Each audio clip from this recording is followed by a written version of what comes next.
And I decided to go live, even though there is so many technical difficulties going on with Twitter now. No DMs are going through. It is just a mess on massive proportions. So if anyone's in the chat and knows how to get in contact with either Abunas or Red Gaze, please let them know to be in this chat with their and give me their email so that way I can invite them, because I can't send DMs. I can't send the StreamYard link. But at any rate, this is going to be the Nerdy and Lethal show. Lethal Lightning can't show up for this episode, and it's going to be technically a birthday stream for me as well. My birthday was yesterday, and I will go on camera in a few minutes, but I'm going to let Stieg introduce himself, and we'll go from there. Yeah, I'm the backup. I'm not the lethal. I'm the Viking. So it's the nerdy and the Viking today, and the burden is on me to represent lethal as best I can. Which I'm sure you can do, but as I said, I invited a bunch of people, but again, DMs aren't working, so I can't send them the StreamYard link. So if anybody in the chat is able to get in contact with either Red Gaze or Abu Nas, please tell them to come into the chat and give me their emails.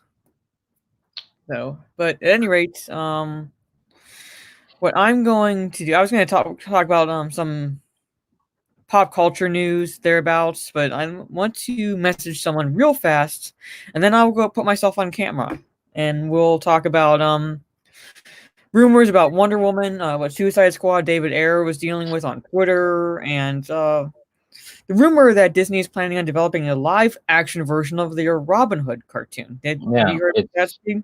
Yeah, it's gonna be woke as hell, I expect. So it's gonna be Robin victimhood, I suppose. We saw how successful or how well it went for The Lion King, right? Yeah, that one actually made a lot of money, didn't it? Because I think because Lion King is so popular and it's a remake of a beloved cartoon, I think most people went to go see it. But unfortunately, wasn't well received. So it's gonna be the same thing with this one. Basically, go on camera. Unfortunately, my hair color is not showing up. But I went with, for those of you who voted in the poll, I went with red. Can you see it? A little bit. Yeah, it's a dark mahogany red because my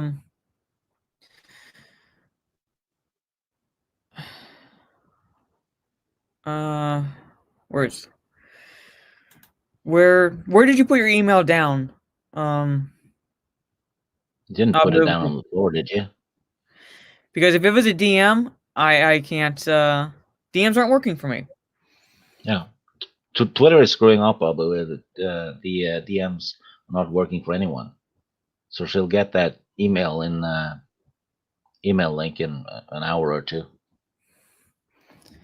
So, but yes, I went with a dark mahogany red because my brother's girlfriend said to go with like a kind of a dark shade to start with, and that way when the salons open up, go in and get a professional tinting done so the red shows out more. Otherwise, if you go too light, it doesn't work. So, but I went with red. So everyone who voted for red voted right. There is okay. I got your email, Abu Nas. Let me. This is just. And again, if anybody also is in touch with Red Gaze, I also invited him, but I can't. I can't get in touch with him. Sending this email for the link to Abu Nas. And if anybody has not figured it out, I'm beyond frustrated at this point. Okay, you should get it, Abu. You should get it. I sent it. And thank you all for the birthday chats or birthday messages. I'm sorry, in the chats. Apollo Patriots is here. He was there early. Thank you, Dave M.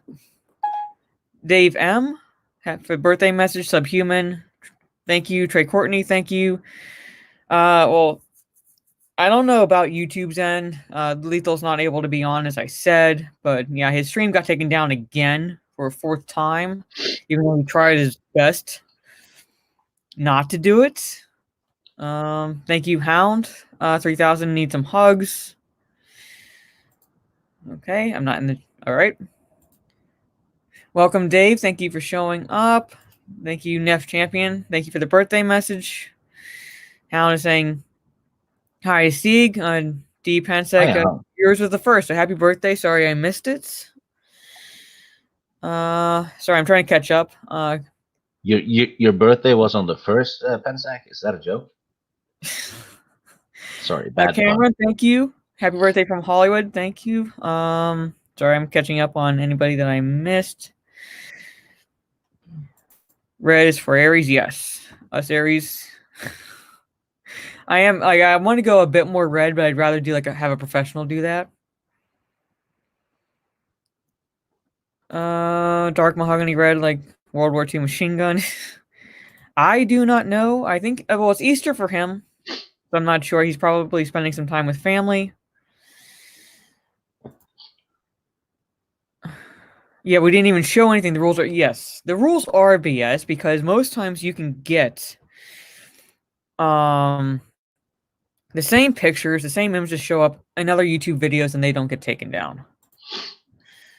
I don't know what is going on with YouTube, but no, I'm not going to go Lucille Ball red. I'm going to go with a dark auburn shade of red. But I didn't want to do that on my own because I'm doing it at home. And I have never done it before at all. And so, President Joe. Speaking of redhead, and you know what's so funny? And I'm the one that's notorious for being late. Well, then Twitter decided that it was going to give problems with DMs again. 10 minutes. That's how Twitter do. 10 minutes before the stream is supposed to start. So I was wondering what was wrong because you were never really late. And I said to myself, all right, my vice president is not late like this. So I tried to get into DMs. It's like, okay, I'm ready whenever you are. So I'm saying it patiently.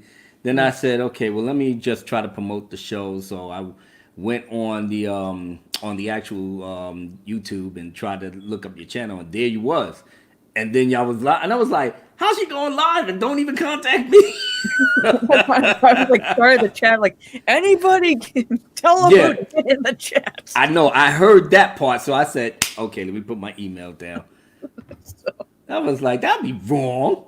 No. I was only able to send Steve the link because we still use Hangouts for our Star Wars RPG. So we still have a conversation going.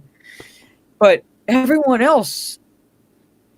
Yeah. We came in. We was disappointed. We said, "Well, God damn it, no more Jade," and then start crying in the corner like.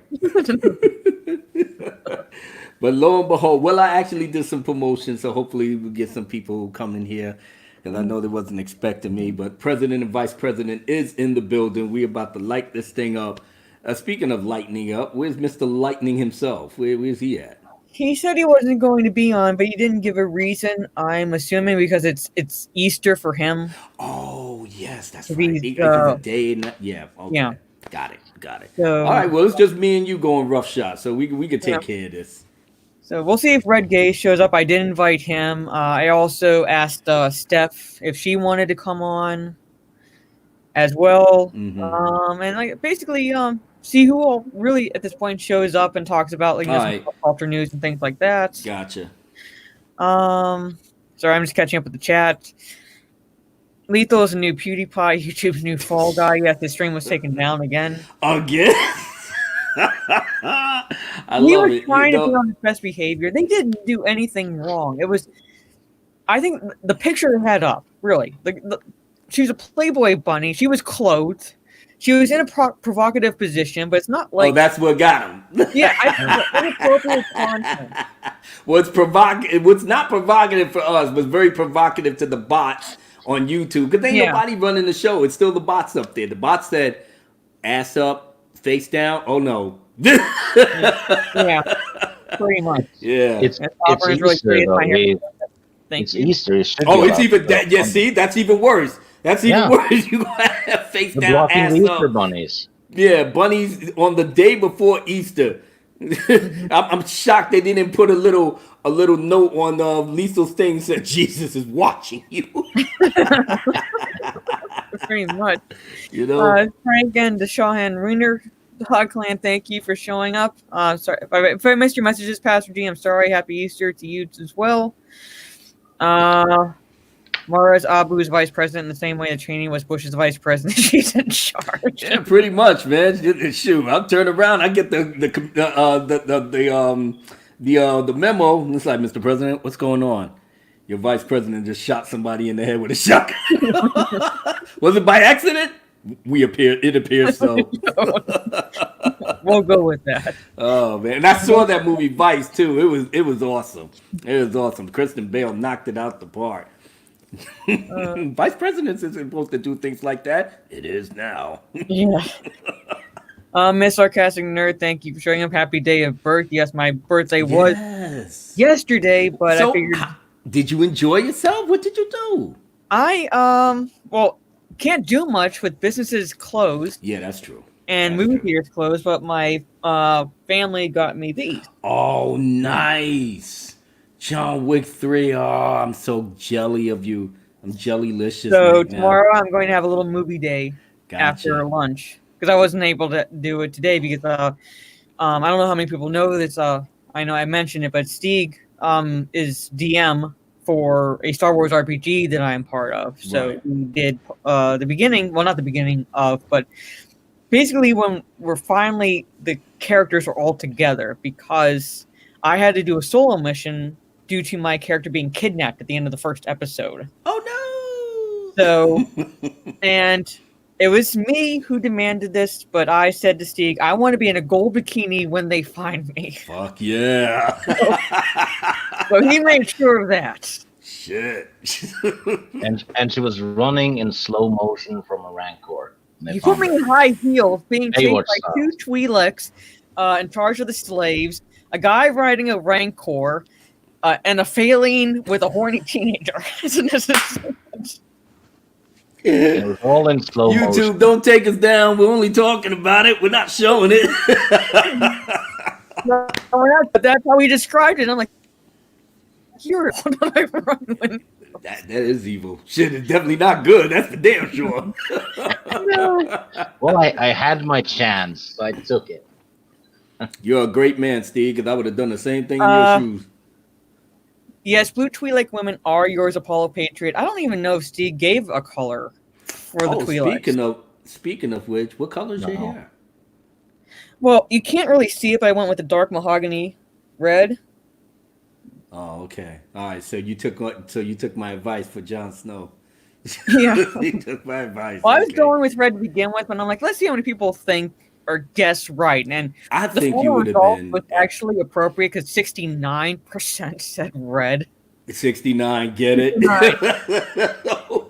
You know what? I always said, I said, damn, Mara would just look so delicious in blonde. Because I keep picturing you as a blonde. Then I was like, then a picture of Brie Larson came up. I was like, no. Okay, blonde Mara Jade, not blonde Brie Larson. That's the flavor. That's the flavor. Mara actually looks a bit like Melisandre from Game of Thrones. That hair color. You know what, Steve? That's right. Well, obviously she looked way better than Melisandre, but still, even though Melisandre, Melisandre had Jon Snow shook for a minute. You have my attention, yes. I got on the ship, and the first thing I said to Mrs. character, I was like, say goodbye to your droid, because the scenario was that her droid is like this little canine-looking droid, who is, for want of a better word, an asshole to everyone else but Miss. So when I sent a message, the first message, he deleted it because I was not appropriately dressed because I'm wearing the gold bikini when I send it. That's appropriate as it's gonna get for men. The bikini. Shit. So she ended up being a slave for 4 extra months because of goodness. Mrs. Droid. 4 extra months. Yeah. Wife number 1, you stay right here. Wife number 2, head upstairs. Pretty much. And I remember when Stieg was coming up with the episode because he was going back and forth, and he said, they've seen about doing a failing species. And my bimbo moment was, don't they have pheromones or something? Yeah, and I was like, thank you. Yes. Thank you for that idea. That was put more stuff in our head. Why don't you? I don't have to come up with any. There's like, oh, shit moments. Damn, how did I miss all of this good stuff? God damn. Well, I don't have to come up with villains because Mara does it for me seemingly. It's not broadcast. It's not live right now. So we're basically. Oh, okay. But you would all be entertained because you would have seen my solo mission where I had to escape and send another message out because I knocked out the horny teenager by flirting with him, got him into my cell. And promised them the goods and gave them the good right hook. I was actually impressed with myself when I came up with those answers. And then I get to the comm room, and one of the Twi'lek, the one in charge of the slaves, starts whipping me. Ooh. So I have my character dive at her and start pummeling her. We actually had a bikini cat fight. Wow. In Star Wars. You know what? I might have to do a live stream called Anything Goes. Anything goes for us adults. Make up scenarios and scenes and act it out. That would be good. Slaves. Whipping. That's basically RPG. Slaves. Yeah. That's basically RPG, or Dungeons and Dragons and things like that, where it's the DM puts you in a situation, you kind of you gotta go with it. Yeah, and usually the situations happen because of something they did earlier. So it's always a consequence of what they do. I never understood how the whole D&D thing went about. Maybe it was just something that was beyond me, but because before video games and stuff like that, people did actual Dungeons and Dragons and I don't even know really how they did it, but I know it was something that you roll the dice and you go through certain things, and I'm like, okay, good job.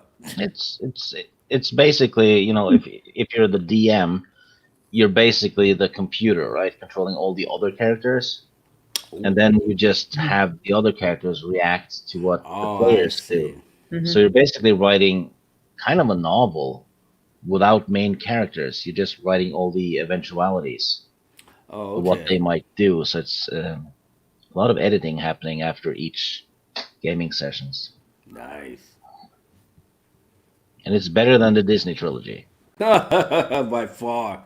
By far. The latest fuckery. Did you hear the latest fuckery that we've been hearing about some dude that was some editor for Rise of Skywalker was trying to make some excuses why Rey was the actual chosen one.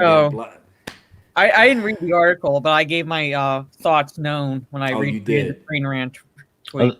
There's some more now. Ichibaka had gotten hold of a transcript from a meeting or something. And yes, with Dave Filoni. Yeah, he's the one. Stephanie Janisek put out a video. I think yesterday, I believe. Yeah, about it. And she was dropping the science on that video. Yeah, go check out Stephanie Janisek's video on why Filoni failed. And the way she read the article from Itchy, but the way she just blew it up, it's like, you know what? He pretty much fell in the well with the rest of them. I said, I'm so glad I jumped off his bandwagon. That shit ain't even funny. It just makes me look at the Clone Wars that he did in a whole nother light, because it wasn't like Lucas wrote episodes for these shows. He basically just kept a watch on Filoni and make sure he don't fall off the deep end. You know what I'm saying? Going to meetings and stuff. Huh? Filoni lied to him. Yeah, that's what Stephanie said. OG Star Wars sent me a link. It's an interview for season 5 of the Clone Wars, and Filoni had said he had added something to some episodes that George Lucas wouldn't want. So, and he cut it out when he showed George what he had done. No, the episodes. George watched the episode, approved it. After that, Filoni put the stuff George didn't wouldn't like back in, and he was sitting there laughing and bragging about it. Fucking Muppet. Yeah, Yeah. and But people that's okay. praise that asshole. So now he's gonna get screamed on just about the rest of them. Now, just just hearing things like this just really puts a sour taste in my mouth in terms of his work now. Because now, as much as I did love the Clone Wars, all seasons 1 through 6, the Lost episode, because season 7 is trash. I only got to the third episode and I just tuned I out. I haven't watched any of it, but I think like the impression I'm getting from people like yourself, Abinas, and like Stegan, is that like we're seeing what Clone Wars would have been without Lucas. Like this is Disney. Thank you. Yeah, Hit it right on the exactly. head. This is all like it's Disney because I'm like pretty sure like there's Disney Disney Clone well, Wars. but this is all Filoni, his decision. So that we're seeing what it would have been if Lucas hadn't been there to say, no, take that out. No, don't do this or things like Yeah. that. Even if there was some conflict, there was conflicting story plot points in the Clone Wars to the prequels, but even then you could still see like where George Lucas was reeling Filoni in. Right.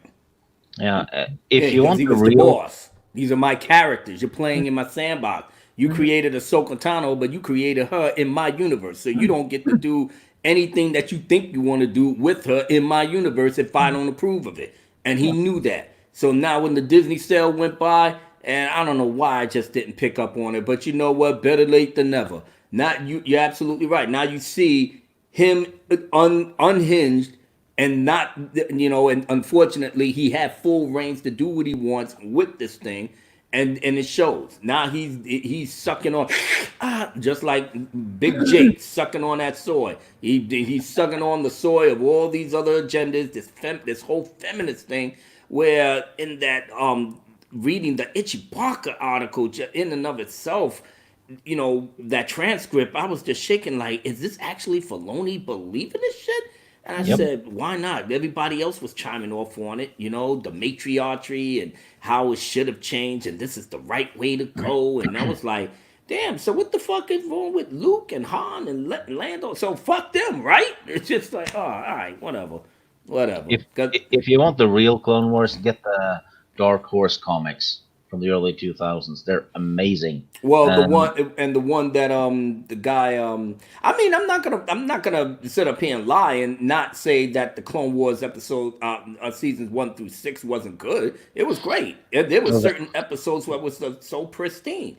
So I'm still holding on to the Clone Wars that was under the George Lucas umbrella. At the very least, whatever episodes had faulty or whatever, on the whole, those season 1 through 6 was crisp, But I still will stick with James Luceno's interpretation of how Obi-Wan and Anakin led up to Revenge of the Sith. What book was that? Labyrinth of Evil. So that book led completely straight into Revenge of the Sith. But then again, the first Clone Wars that was done by the guy by Samurai Jack did pretty much somewhat the same thing. But if I had to choose between what I'll think is absolute canon that goes into Revenge of the Sith, I'll stick with the novel that James Luceno did. But the and first Clone Wars is pristine. And now I gotta watch, the Clone Wars with a different set of eyes because I know that these episodes were good because George, had his eye on everything, and that's what we sorely miss. We realized without a shadow of a doubt that this franchise was better off with one man's vision, one man's creative energy, and everybody that talked about, well, George had all these yes men around him. It doesn't even matter because at the end of the day, he knew what was right with his creation, and we just either had to accept that or don't. But you see what happens when the creative vision leaves us. Now we see it.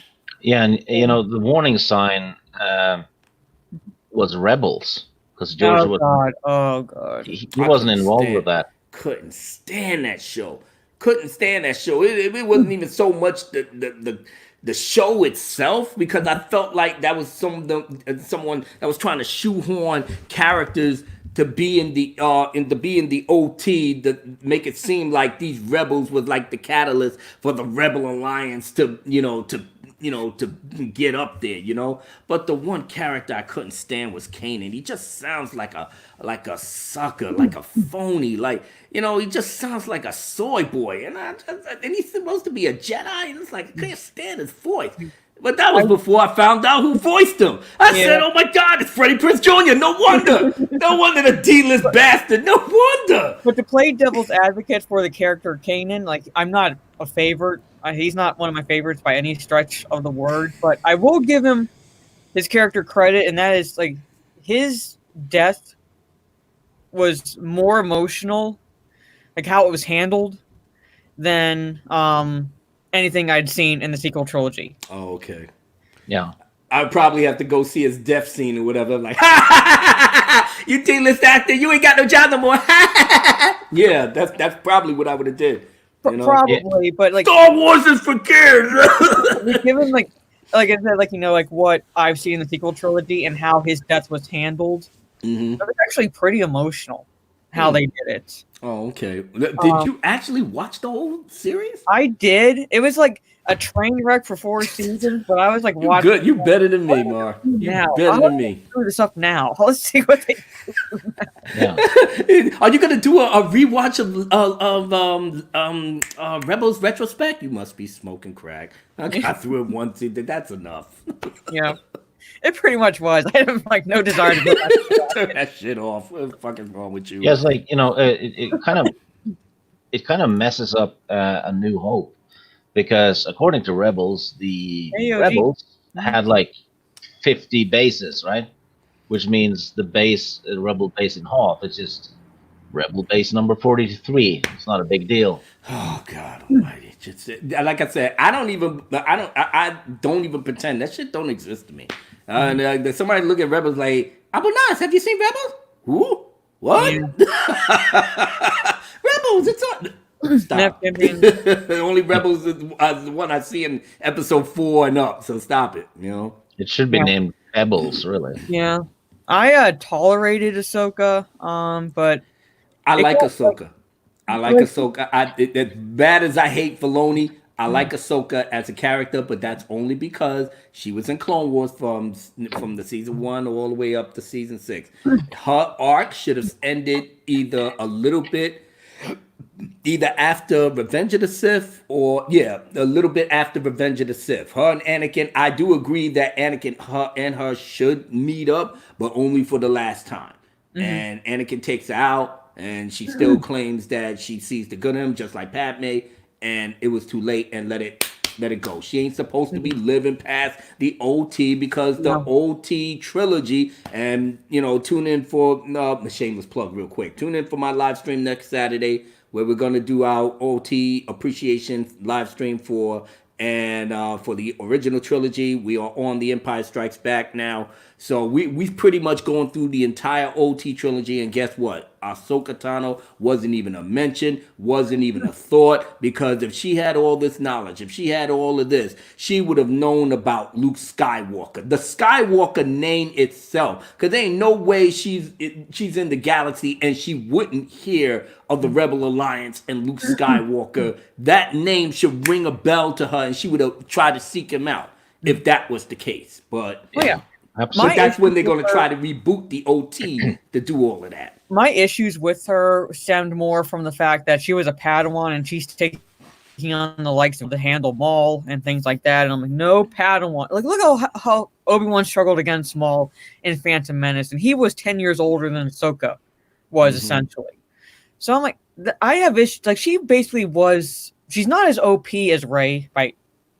Not nearly as much. No, not throwing Sith lightning and all that. But she was but you could tell that she was Filoni's little pet creation with how she was able to handle herself in situations where she shouldn't have been able to do so. In the Clone Wars cartoon, that Lucas oversaw. She wasn't all that powerful. She, obviously got herself handled, by Ventress a couple of times, and she had to, help Luminara under Lee in order to, I mean, she's a good helper, but one-on-one, she even had episodes where she got her lightsabers knocked out of her hands and lost and all of that. So now all of a sudden you got her in the new stuff just going for broke. Now, how long ago when she left the Jedi Temple and now all of a sudden they're back? They couldn't have been for a couple of months or maybe close to a year, if that. The Clone Wars was only 3 years in the making. So if they was coming to the end, so it had to be a couple of months she was gone from the Jedi Order. Now all of a sudden she's making a return, and her lightsaber skills has got up to that level.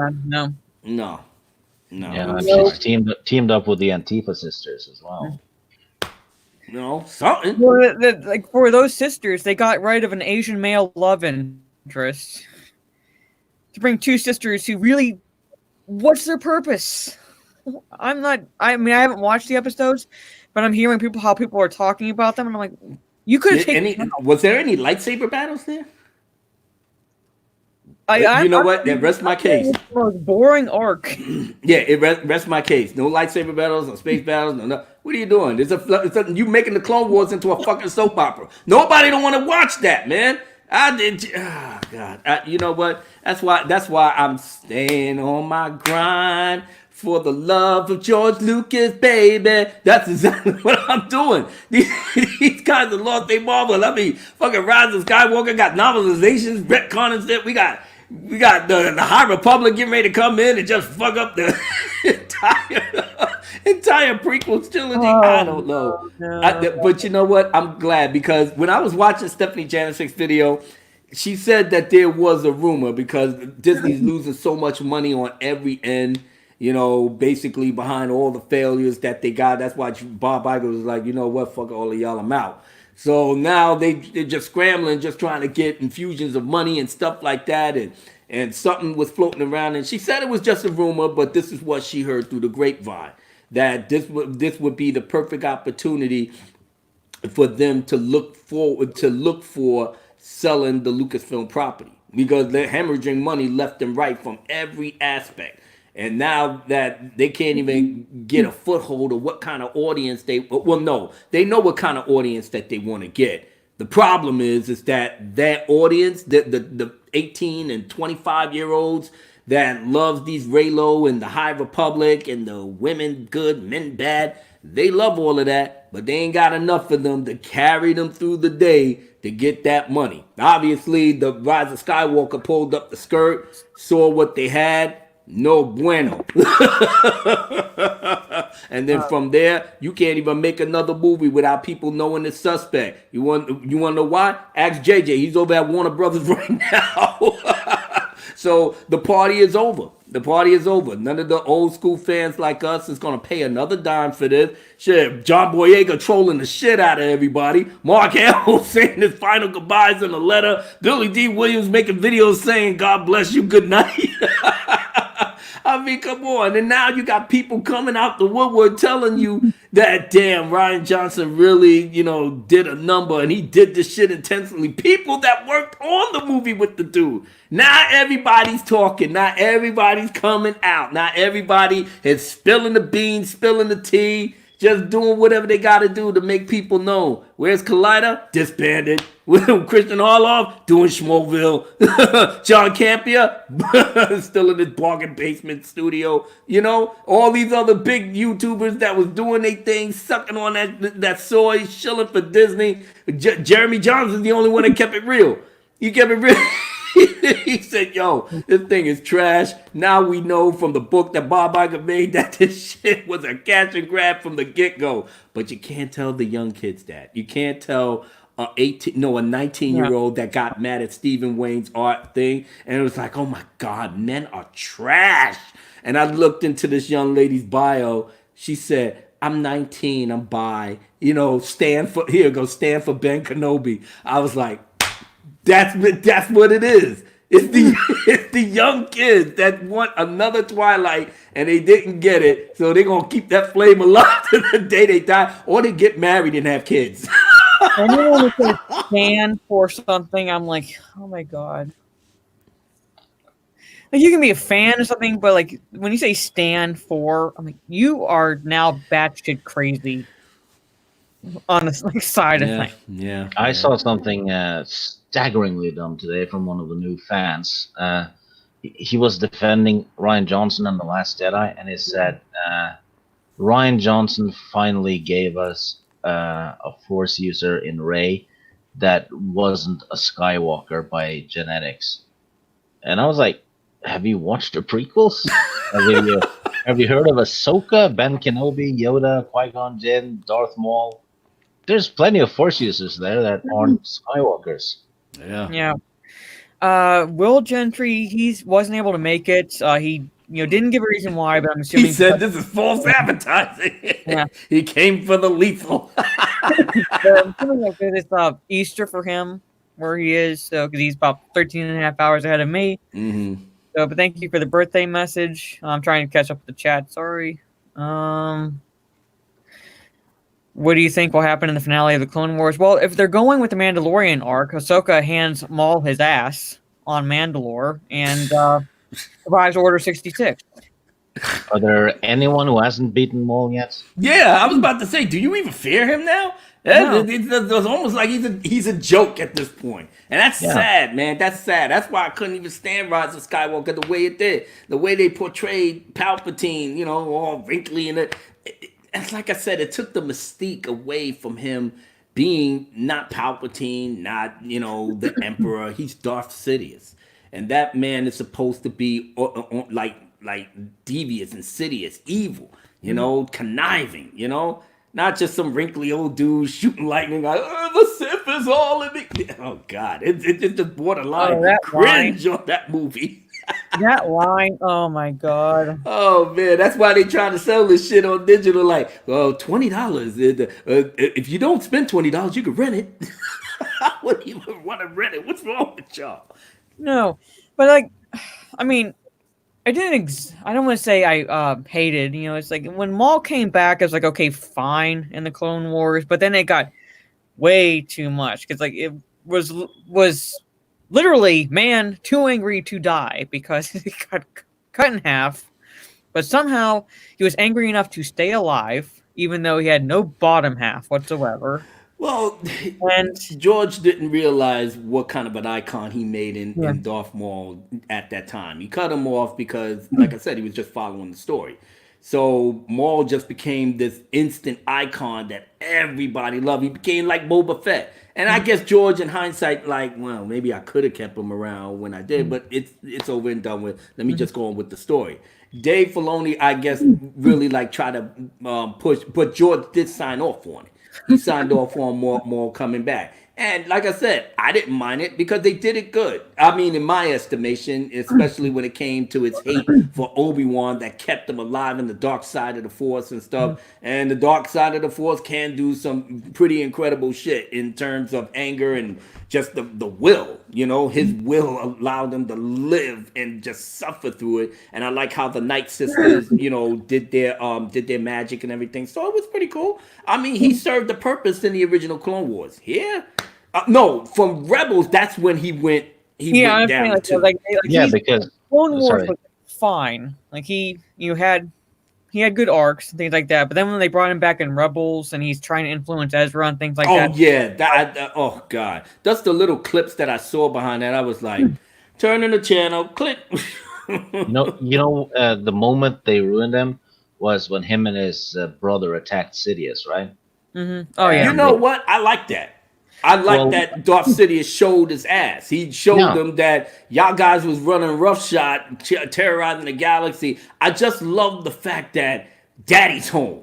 So he asserted himself in a way in which Maul, even in his anger, knew that I'm fighting my master. And I know as much as I'm badass with everybody else, I can't mess with this dude. And that in a roundabout way, and I like how it was done, that showed the audience that this is the big baddie of the whole thing. This is Darth Vader. This is the person that Darth Vader does not fuck with. Even though he can do it, but he doesn't do it. Because he can get you in so many ways, Darth Sidious, through his mind and still though. He was Sith level 100. You was not fucking with him. And I love the way he said, you know, because Maul knew that he was going to die. And just for him begging for his life, that's the sign of somebody that was big and bad with everybody else. But when you come up to somebody better than you, and especially somebody that trained him when he was a little boy, yeah, that told him that the shit got real. And he was a human too. That was another thing that I kind of like, the dichotomy that in the Star Wars universe, you got so many billions of aliens and aliens that can have incredible abilities and powers and stuff, but a human being still kind of like took the robe, you know, took the reins, and then Darth Sidious, you know, malevolent smile, and the way he threw off the Sith lightning is that before you become better than me, boy, you gonna have to learn some more lessons, and that's exactly what he did, and I loved it. Yeah, but you know, still, he was kept alive by his anger when he was chopped in half, and then Sidious fries him a bit, and he cries like a pussy. Yeah. That's character assassination. I can imagine. I can imagine that. Maybe he could have just said, you know what, kill me now or whatever. You know, I mean, but the fear is that as much as Maul liked to project the fear and that whole arc with Satine, and I was emotionally invested in that whole arc with Kenobi and the girl that he loved, but he loved the Jedi Order more, and he did not pursue a relationship, but in his heart, he wanted her. He wanted to be with her. He said he would have left the Jedi Order had she asked him at that time. I was like, wow, that's deep.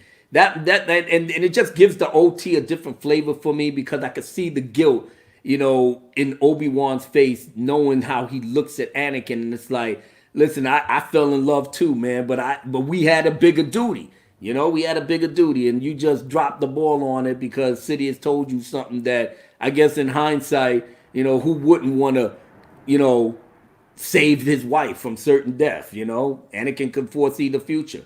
And the problem with foreseeing the future as good as he can, and Yoda did say this in Revenge of the Sith, you know, the future you sense, and he said, careful when sensing the future, Anakin. Careful, because like I said, you see things that, you know that can come to pass, but how it comes to pass is always subject to opinion. And what he said about his wife dying in childbirth came true. It was just the manner of how it happened was by his hand. It was truly a tragedy. Truly a tragedy. Yep. That's how you know, when you could talk about certain things like this and really like get into good debates and shit, you know that the franchise was in good hands. Yeah, and it'd be like, so how did Rey use Sith lightning? How did the fake out when Chewie went down? God damn, General Hux went out like a bitch, and that's it. That's all. That was the extent of every conversation you have. I'm glad I didn't watch. Well, I mean, I wasn't gonna watch Rise of Skywalker to begin with, but when those like clips were leaking, when the movie was coming out, and I saw what happened to Sidious, I'm like, nope. Listen. I was watching Rise of Skywalker in my bed, in the comfort of my own home. I had a bowl of ice cream. It was the night before the movie was released. I looked at this shit 5 minutes in. I was like, oh my fucking God, I'm so glad I ain't paying no money. I had a clear copy and everything on my 70-inch TV. I took my camera and I started recording it. I said, this shit is a piece of trash. Rise of Sky. I don't know how y'all fools pay y'all money to go see this shit. You should circumvent the system like me. I took it, I put it on Twitter. That shit went viral. Almost 1,000 views. 1,000 views. 1,000 likes. I put that shit out on Twitter. People was actually agreeing with me. This was the night before the shit came out. I said, come on, man. Y'all guys, leave this shit alone. Leave it alone. But the 19 to 25-year-olds, they can't leave it alone. Nah, they got to stand this shit to the day. And then when people like the Phantom Menace, the community like us, we come in, we like, listen, man. What's the deal with this? This is not Star Wars. Yes, it is Star Wars. Yes, it is, you bastard. Of course it is. Oh no, you know what? Y'all just so old. You don't really understand. And this is contemporary for all our people. But we looking at you like, but it's an escapist fantasy. Yeah, when they say it represents like current day things like that. I'm like, yes, it's not supposed to. It was designed to be universal. You know, it was Why designed to be can't Poe? time. Why can't Poe and Finn be lovers? Like they can, but like if you do it like right at the third movie, it's like when the shit did this happen? Yeah. Together. Yeah. Couldn't even. That's why I love JJ's last interview that he ever gave. He said, "You know what do you think the fans would?" He said, "You know what? If you don't like it, then you're absolutely right. You're absolutely correct in everything that you're thinking. Go Phantom Menace. The Phantom Menace was right.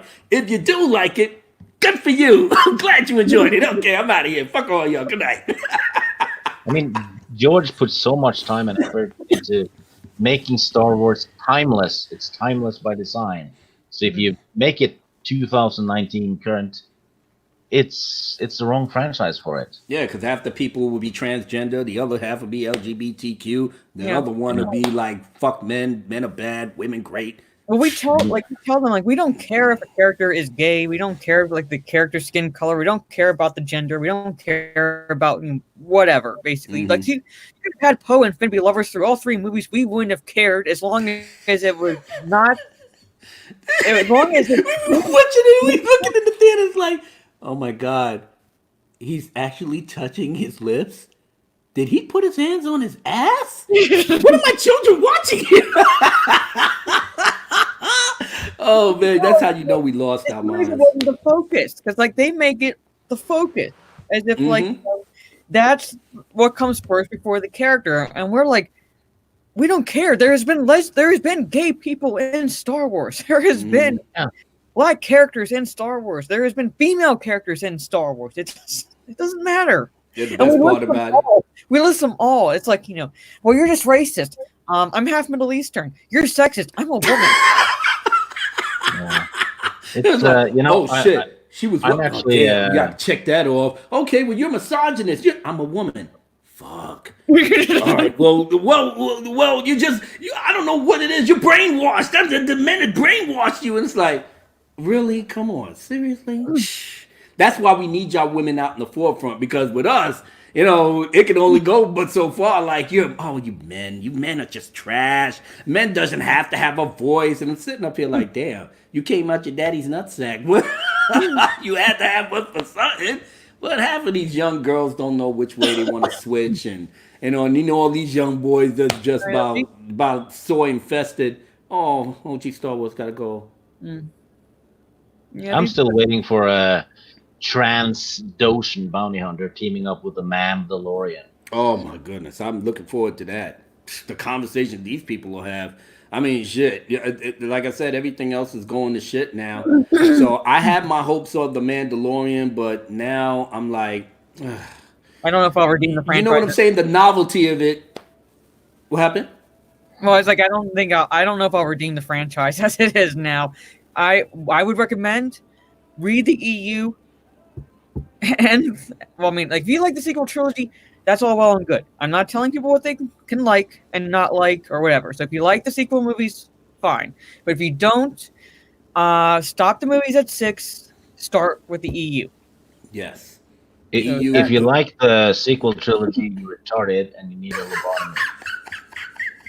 See, I used to be on what Stig be doing and just calling people out. Now I'm trying to be diplomatic. I'm just looking at people like, if you like the sequel trilogy. Yeah. I get trolls to block me. I don't know how that happens. I get trolls to block me. I'm a Viking, so I just can't do diplomacy.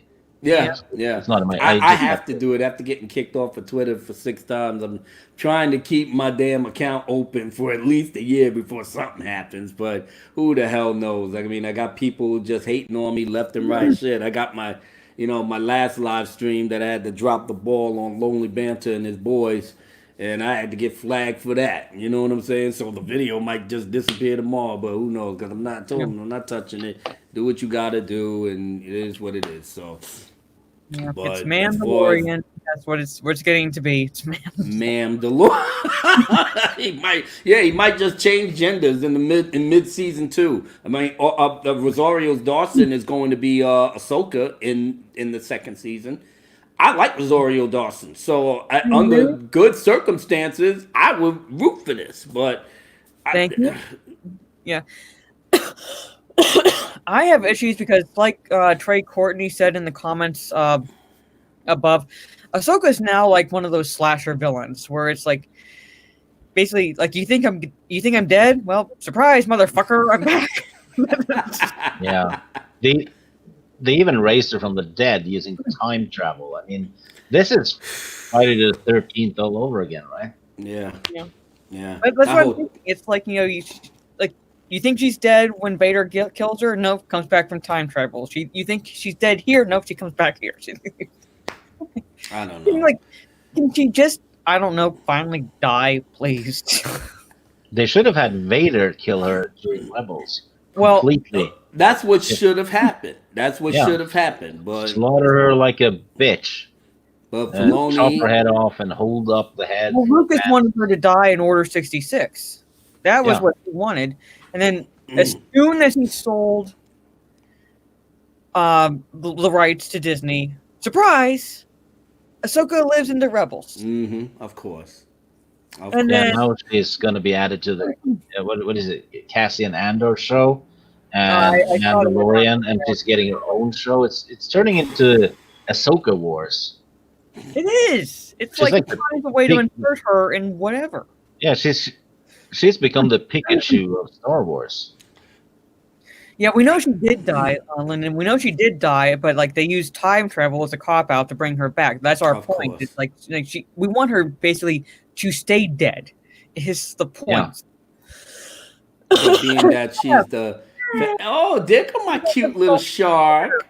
There come my cute little shark girl. My good, I should have put it on too. Oh my goodness, you look so adorable. You were sleeping. It's like, this shark needs some sleep. And everybody was like, hey. And I said, shh, let that cute little shark sleep. Oh, I should have put it on. No, you look great. You look great. We're on the Ahsoka thing right now. Like I said, I love Rosario Dawson. I think she would make a great, Ahsoka Tano, but I feel like, it's like a little too late. You shoehorning her in the Mandalorian because Dave Filoni got this crazy fetish for her, just like Kevin Feige got a fetish for Brie Larson. So everything that she does is gold, is great. Put her in everything. Put her in a cameo for here and just ride the wave. And Mia Mara was just pretty much saying, and Stieg was pretty much saying that, look, her arc should have been done either during Revenge of the Sith or a little bit after. But her arc should have just been done right there. And they just dragging this shit out. What are they doing? So I'm trying to go back and forth with Red Gaze so I can get his email and send him the link. Oh, that's what he not on Discord? Well, Paula said he sent a message to him on Discord, but I didn't know what his handle was, so I wasn't able to. Yeah, Twitter's been crap with messages and stuff. Yeah, I haven't really been on and off, just replying here, just retweeting there. But I didn't realize that the DMs was acting up. Yeah, the DMs are acting up on Twitter since yesterday, Mara. Well, yeah, they were acting up for Tugs and Jay because I would see like notifications that they were sending messages, but they weren't showing up. And now I'll send a message, and then an hour later it shows up in the chat. I actually got a message from someone earlier saying, "Hey, no, Twitter's fine on my end." Sent 1 hour ago. I'm like, no, it's not fine. So I don't know what's going on. That's why, like I said, I had Abu give me his email in the chat here. I'm telling Red Gaze to put his email in the chat so I can send the link that way because I couldn't put the StreamYard link in our chat as I would normally have done. Just dropped it in there and say free for all, pretty much. Come on, but it is what it is at this point. Yeah. So, but we're working with it. It's fine. Keeping it funky. But to kind of go off of Star Wars, did any of you see the rumor that they're going to try to put Wonder Woman at the forefront and kind of? I saw the. Yeah. I'm gonna share that screen real fast. It's. Yeah. Yeah, I saw the article on Bounding into Comics. I just haven't read it yet. This is going to be in the comics? Yeah, I haven't really read it yet either. I saw people talking about it. She barely speaks English. Yeah. So basically, the rumor going around, Wonder Woman will replace Superman in the DCEU starting with Wonder Woman 1984. So I don't know. See, that would be, I don't know, because they have to see how Wonder Woman 84 goes first before they take that step. It's like you're putting all of your eggs into this one Wonder Woman basket. And I get it. People are like so hyped for Wonder Woman 84 because of how well the first Wonder Woman did. But that movie was done as part of Zack Snyder's DCEU vision, right? This one is not. Okay. Well, this has just Patty is Jenkins. No Zack Snyder. This is all Patty Jenkins. Yes, this is all Patty Jenkins. This has the potential to be bad, you know. And we saw the leaked image of Cheetah, which they tried to take down. But I mean, it's the internet. Once it's out there, it's out there. I saved the image, immediately as soon as I saw it. And then they claimed that no, it's just fan art. And then we had leaked pop vinyls. Is that what they're called? Those pop figures back there. Those came out, and then the mini versions of those came out, and then the Lego figures came out, and they looked exactly like the photo. So people were really hesitant once they saw that first photo of the way Cheetah was going to look, and now like one of the photo Cheetah has wings. So I mean, I don't think that they should start this rumor or say that Wonder Woman's going to replace Superman until Wonder Woman comes out and we see how the audience reacts to it. Yeah, so the plot leaks are true. I mean, they sound horrible. They sound horrible on paper. Now they could be executed really well, but I'm looking at it going, well, okay, how does that work? Because like now you're making these villains one-off villains in this movie. But I don't want to go into spoilers now because I don't know if anybody in the chat has seen the spoilers, but at the same time, it's like to put this rumor out now before it's released, and it was going to be released in June. Now it's been moved to August because of coronavirus. It's Hollywood are struggling when it's pretty much a safe bet to assume the movie will suck. Right? Almost every franchise nowadays tends to start sucking, right? Yeah. I'm hoping Wonder Woman is great and all that, and I'm gonna watch it, but I wouldn't be surprised if it sucks. And 10 years ago, it was the opposite, because then it was, this is probably going to be great, right? Yeah. Now this is probably going to be bad. Something has shifted, and it's not good, and it seems to affect every franchise out there. And the rumor is that they're going to keep actors like Gal Gadot, but recast other parts like Superman. And that's like the thinking is that they're going to use Robert Pattinson's Batman as a way to like reboot the Batman character in the DCU. See, and I wouldn't mind. I mean, technically they can do that because a lot of people are like, how are they going to do that? How are they going to do that? Well, DC technically has, different worlds. And technically in the DC universe as it stands right now, Crisis hasn't taken place or anything like that. So they can technically say like, oh, well, this is just happening on a different world. Let's bring this Batman over here or something like that. They can just technically do that and say like, oh yeah, Ezra Miller appeared in the Flashverse on the CW because he's just on a different world, and that's how he was able to appear because he was in the Arrowverse. He appeared in the Arrowverse. So technically, kind of, if you want to include the DCEU, then it's canon in the Arrowverse because the Flash was now on the Arrowverse. So you could technically have Grant Gustin take Ezra Miller's place in the movies, but that would also make the CW canon, and I'm not sure if I would want like this all of the CW to cross over onto the big screen, you know, because like Batwoman is trash. I fucking hate Batwoman. I don't really enjoy a lot of Supergirl too much. And so, I mean, I don't know about that. And I don't like Iris West either. You know, for them to bring over all of the cast of the Flash, I mean, I don't know. Like, I really would like Grant Gustin for the Flash. I was hoping that they would just do that anyways instead of casting Ezra Miller in the first place. I was hoping that they would cast Grant Gustin because he was such a great Flash in the TV show. Well, the thing is, the TV show had a leg up on the movies. I mean, his TV show was before they even started filming Batman v Superman.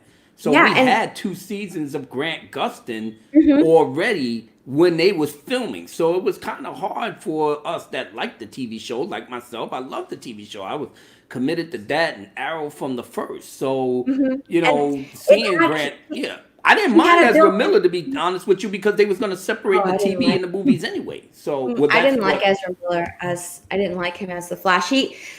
I was like, okay, I'm gonna give him a chance. But then when I watched him, I was like, dude, he's like acting like Sheldon Cooper. Like, what's going on? Well, then again, that's Justice League. So, you know, it's Justice League. We need to see how Zack Snyder himself portrays him, and then we can make that accurate assessment. Everything that movie was done by Joss Whedon was trash, and he did pretty much like 80% of the movie behind that shit. You know, or they replaced Henry Cavill as well. You know, I wouldn't be surprised if they just replaced Ezra Miller quietly, because I mean they already did it in Marvel with oh god, Rhodey with War Machine. I mean, you know, they just replaced him. But they did it early though. Remember, it was only after Iron Man 1. I mean, Marvel the universe didn't really jump off.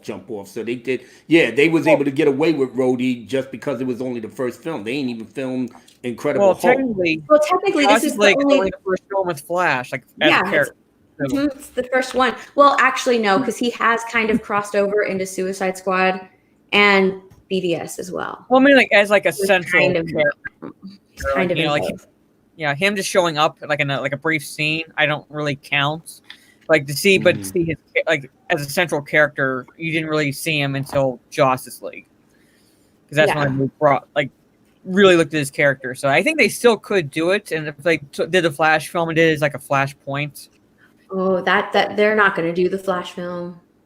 Well, I mean, like now it's now that video started circulating, even though we don't know all the details about what happened. Like I said, there was no police report. There's no, like I said, I always said that thing was suspect from the beginning, because if that was really the case, you would have had things on the paper. You would have had police reports. You would have had something. You get, like I said, if anything criminal, I don't know about other countries, and this was done in another country. Maybe they know how to make it hush hush or what have you. That's fine. But I'm saying that in the States, that wouldn't have happened. Everything would have been out in the open. So just by the fact of how we looked at the video when we saw it on the Dark Council, how he grabbed her and he literally, helped her to the floor. If you was after somebody or really trying to choke him, or you was trying to commit a violent act, that thing would have been apparent when he tried to put his hand on her neck.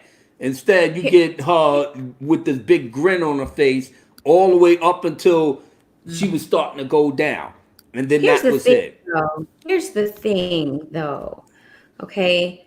Because I've seen tons of people say, and videos saying that he helped her down to the floor, like his hand was behind her back, like that. It wasn't. It was on top of her.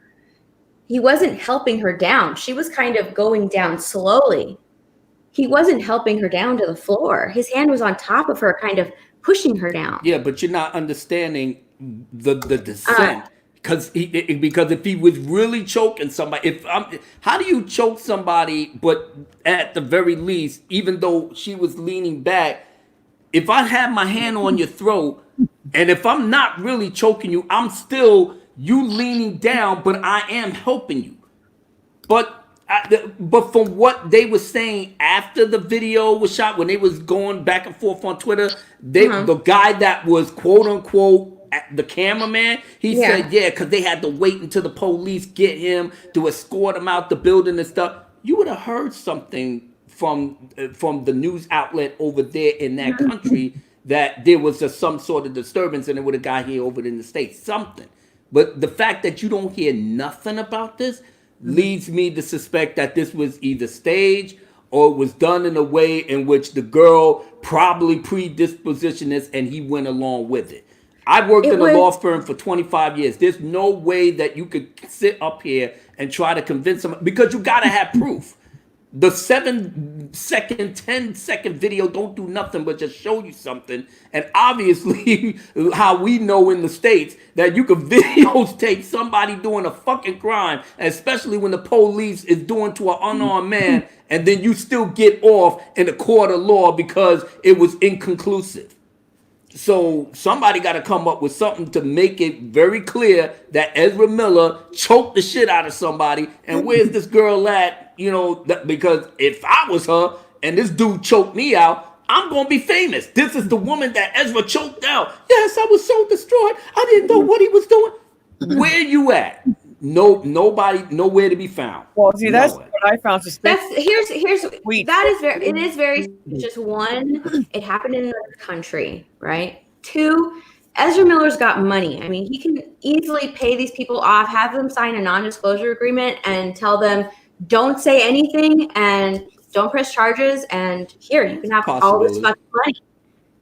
And, you know, he could have done that the next day. It happened at a bar. You can tell they were both fucking drunk. They were drunk in the video. The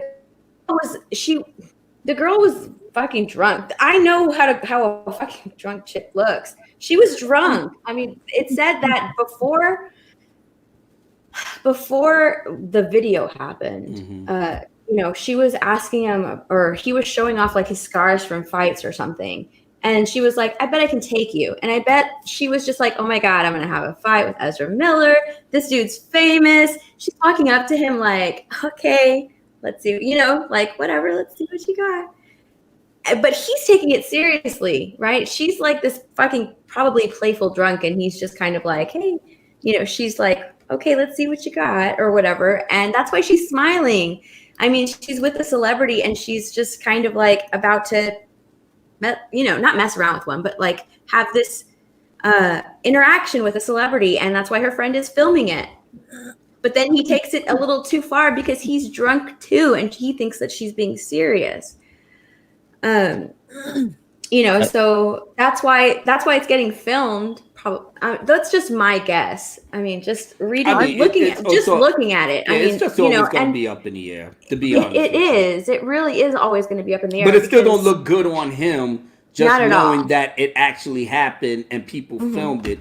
But like I said, the context of it, I'm not sitting up here making no prejudgment on anybody, because, like I said, where I work, I already know the repercussions behind putting the disposition on something that you don't have no context on anything other than seconds blurring out and then people hearsay.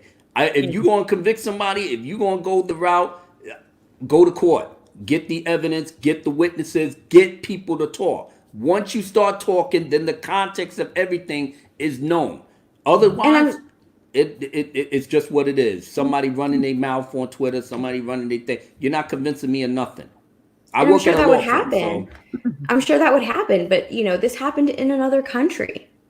It didn't happen here. Well, you know, he could have easily just paid them off the next day, had his friend do it or something. Well, I mean, if he did that, then WB wouldn't be investigating, because I'm hearing that they're investigating on their end. So if they're investigating and he already paid them off, then there would be no need for that.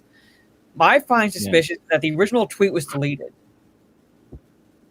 You can't find the original tweet where that person posted the video, like it was captured. So they couldn't keep it up there, or you know, or what was that part of the agreement, or what? I don't know. Everybody saw it. Yeah, well, there's no details. We don't know what, as you said, we don't know what happened. We don't know what happened before that 15 seconds of footage. We don't know what happened after that 15 seconds of footage. We only know what the friend is claiming happened. You know, That's I it. Like, think my mom's an attorney as well, and I've grown up with like what she deals with, the linguistics of like her job and things like that. And I'm looking at this going, I want to see all sides. I want to see all sides. No, but that's what you're supposed to be doing. Yeah, that's how the law works. We're only getting one side of the story. We haven't heard from Ezra Miller. We haven't heard his side, and somewhere in those sides is the truth. But we're not getting it, and now people are starting petitions to get him fired from the Flash film. Yeah, going through a whole bunch of changes, got clip-bait videos all over the place. That's why I said, don't expect me to go through no shit like that. Because number one, like I said, he should be fired just because he sucks as the Flash. You just don't like him, so you just like, you know what, whatever, get rid of him. Get rid of him. Yeah, I didn't like him as the Flash either. But I'm like, okay, before you grab your pitchforks and torches, over this video, like wait until all the evidence comes out. It's same thing that happened with Johnny Depp, right? 1 year ago, everyone. Oh my God, was we ever wrong? Shout out to Johnny Depp. He took it like a champ, a champ. Had everybody came down on him like he was the Antichrist, and he said nothing. He didn't even defame her. He didn't say absolutely nothing. And now God has rewarded his patience with everything coming out on this girl's end. She goes to prison. I'm going to be happy as fuck. Happy because you deserve it. For trying to ruin a man's career, had the whole world in Twitter just basically digging the dirt on his grave. And literally he said nothing to either defame her, to say anything to the public. He kept quiet. And look how everything is now turning in his favor. Yeah, because nobody had the context of everything. They just went off on a cuff. I don't do that, man. I'm like, if you got something, if something funky happened, I want to see the whole thing before I make my accurate assessment. If nothing comes out, then I can't make the assessment. But he did do it. The video showed it. Yeah, the video showed these two cops choking on an unarmed man because he had the loose leaf cigarettes and he was screaming that he couldn't breathe. But ain't nothing happened to these cops for 3 fucking years. And the videotape showed that shit. So again, I don't get hung up on videos like that, with stars or what have you. You got to show me something in order for me to bring out the pitchforks. Other than that, you can take that shit and go, because that's what Twitter is. It's reaction. That's a reactionary social media site. So if something happens on a video and they put that shit out there, everybody and their mama is on it because ain't nobody fucking doing anything else. So yeah. Everything will go down the line. Half of these shits is mean. Half of these people are feminists losing their fucking mind. I ain't got no time for that, man. I'm 50 years old. I stay in the real world. Y'all do what y'all do. Because when you turn off your computer, your smartphone, your laptop, or whatever, then you got to figure out when you go to the store, was that shit true or not? Man, you got more than enough things to worry about. Like I said, the truth is going to come out anyway soon. But for everybody that don't like Ezra Miller, this was your perfect segue. Like Stephanie, get rid of him.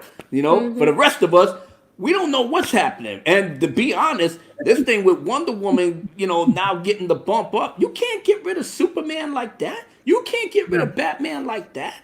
I don't know what these guys are thinking of putting. And I'm a big Wonder Woman fan, so trust me. That's the reason why I'm saying it like that. Is that, come on, I love Wonder Woman, but I don't want you to replace all the men that came before her. She wasn't here first. Superman was. So what is DC thinking? I mean, it's not that serious, but they're going down the rabbit hole just like Marvel. Unfortunately, I just want the Snyder Cut to come out so I can have my closure, and then y'all could just do whatever y'all want. Yeah, pretty much. For sure. I don't know why. I mean, like part of me thinks it's part of it is pandering, because if they were to get rid of the woman, then like you'd have all the feminazis and SJWs up in arms because you're of sexism, like claiming sexism, and I'm like, I don't know. Like, there's no reason why they have to do it with any of these characters. I mean, Ben Affleck is not coming back, but Superman, like Henry Cavill, will come back. He said he wanted to do Superman too. Yeah, he said he did. Yeah, so it's like, why would you get rid of him? Like, plus he has a popularity now from The Witcher, so you're going to get those fans coming to see him. Definitely. And Superman too. So what would make sense? Like, nothing makes sense. Decision. But this whole movie, and I was reading a little thing about it, they're basically trying to retcon, Zack Snyder's DCEU through this. Because in Batman v Superman, she was not seen or heard from since World War One. She disappeared. Mm-hmm. So now in '84, all of a sudden, she's gonna be a well-known hero for what? Mm-hmm. For what? So what Flashpoint scene, unless whatever the wish that she wanted to get Steve Trevor back would change the timeline somewhat or what have you. But then going forward, I mean, obviously, if we get the Zack Snyder's Justice League release, which we will, I guess that'll put the closure on whatever it was that he was putting together. So with them going forward, they want to keep her, they want to keep Jason Momoa. But if I was them, I'm like, I know Jason Momoa will probably be like, you know what, I'm gonna do this Aquaman 2 and I'm done. I'm done. I ain't fucking with y'all. Cause y'all phony. Y'all phony. I know y'all wanted to reboot. All right, go and reboot. You got Robert Pattinson. You could, if Gal Gadot stays, all right, you stay with her, and just get everybody else back into the mix, and then go have your quote unquote Justice League without Zack Snyder and have a ball. But like I said, the jig is up. Marvel's done. Their Phase 4 is gonna be trash. Ola. Mm-hmm. The Eternal. What is wrong with the Eternals? Wasn't they having some problems with the guy on? I didn't read the article, but like they were having like pre-production issues going on, and they gender swapped certain characters, they race swapped certain characters, and they took an Asian male Eternal, like one of the Eternals is an Asian male, made him Indian. Whoa. What was the point of that? What was it? That's a major switch. And I'm like, well, see, like, and you like already had diversity in a way with these characters. Because I looked up the characters, I didn't know the characters that well when I wrote an article for a website. And I'm looking at this going, they're making all these changes unnecessarily. And now they had pre-production issues. You got diversity already. I mean, I don't get it. Some changes are just unnecessary. That's just unnecessary. And I guess, is Kit Harington cast? Yeah, he's still there. He's still there. They got him in his little. They had a picture of him in some armor or whatever, but it's gonna be CGI or whatever. I don't know. Well, I saw that headline and I'm like, oh my god, it's like Green Lantern all over again. Yeah, right.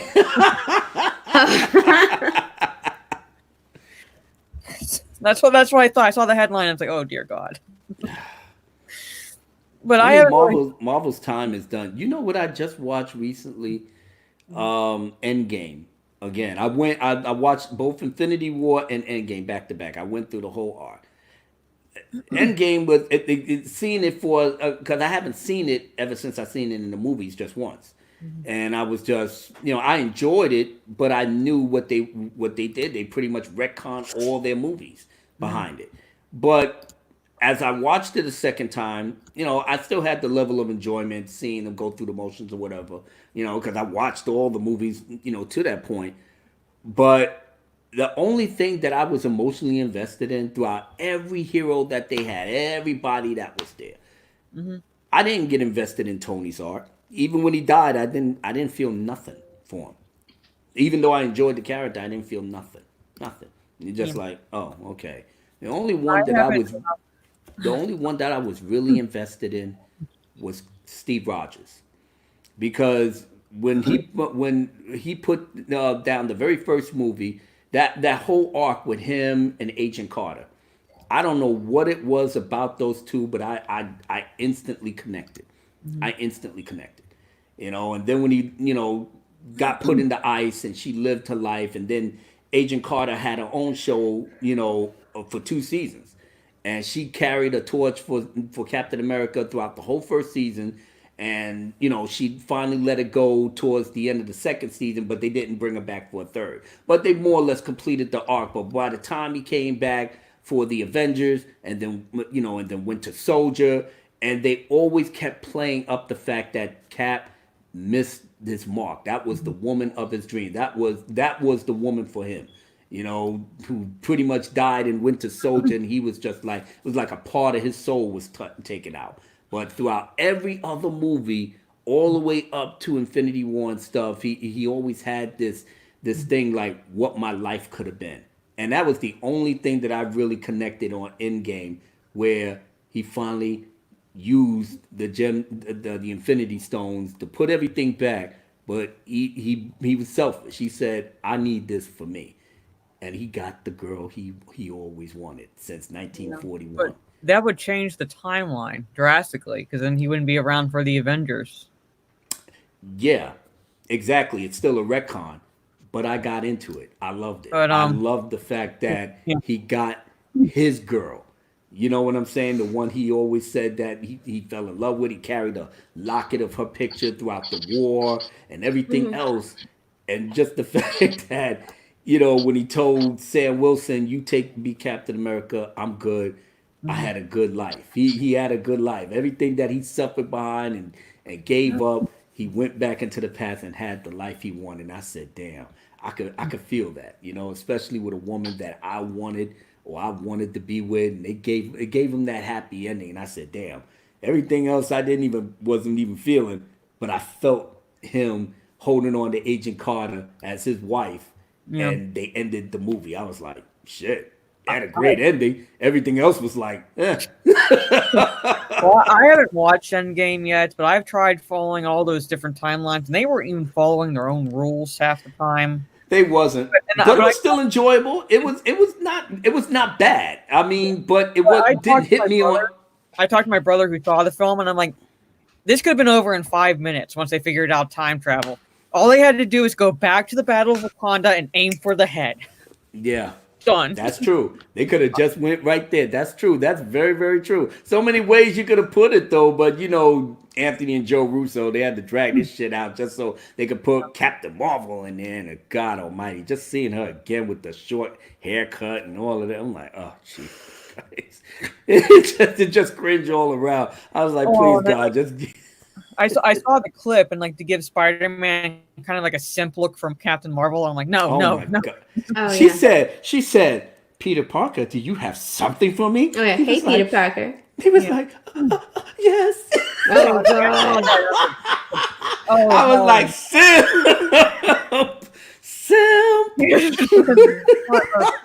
You simped Peter Parker. Oh my God. I mean, damn. Like I said, it's getting bad for these young boys out here. I'm so sorry. Like I said, they 18 to 25 years old, and oh God, men are trash. And then they come right behind them. Yeah, we are bad. We're really, really bad. Yeah. And they doing this on Twitter too. And I said, shit, we got some really messed up people around here, but. Did you see on Twitter? I know, Steve, you saw it.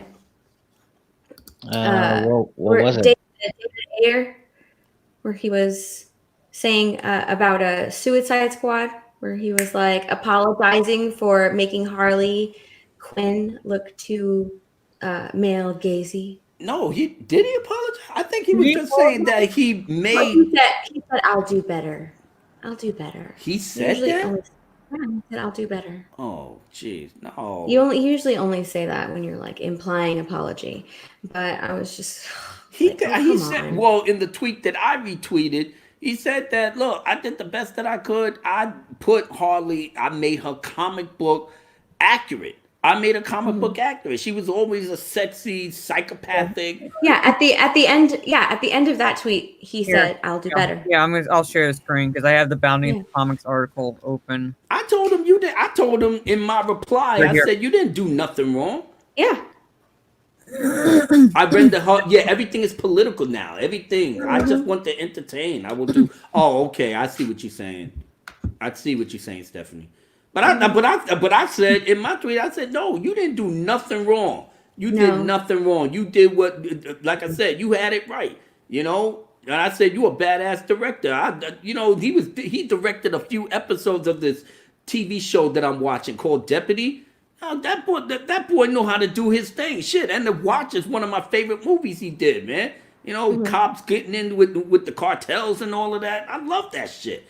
So he knows how to put things together. So I'm sitting up here like, yo, man, I know if you really put your stamp on this, that's the Suicide Squad would have been fucking ridiculous. But Warner Brothers, after Batman v Superman, panicked.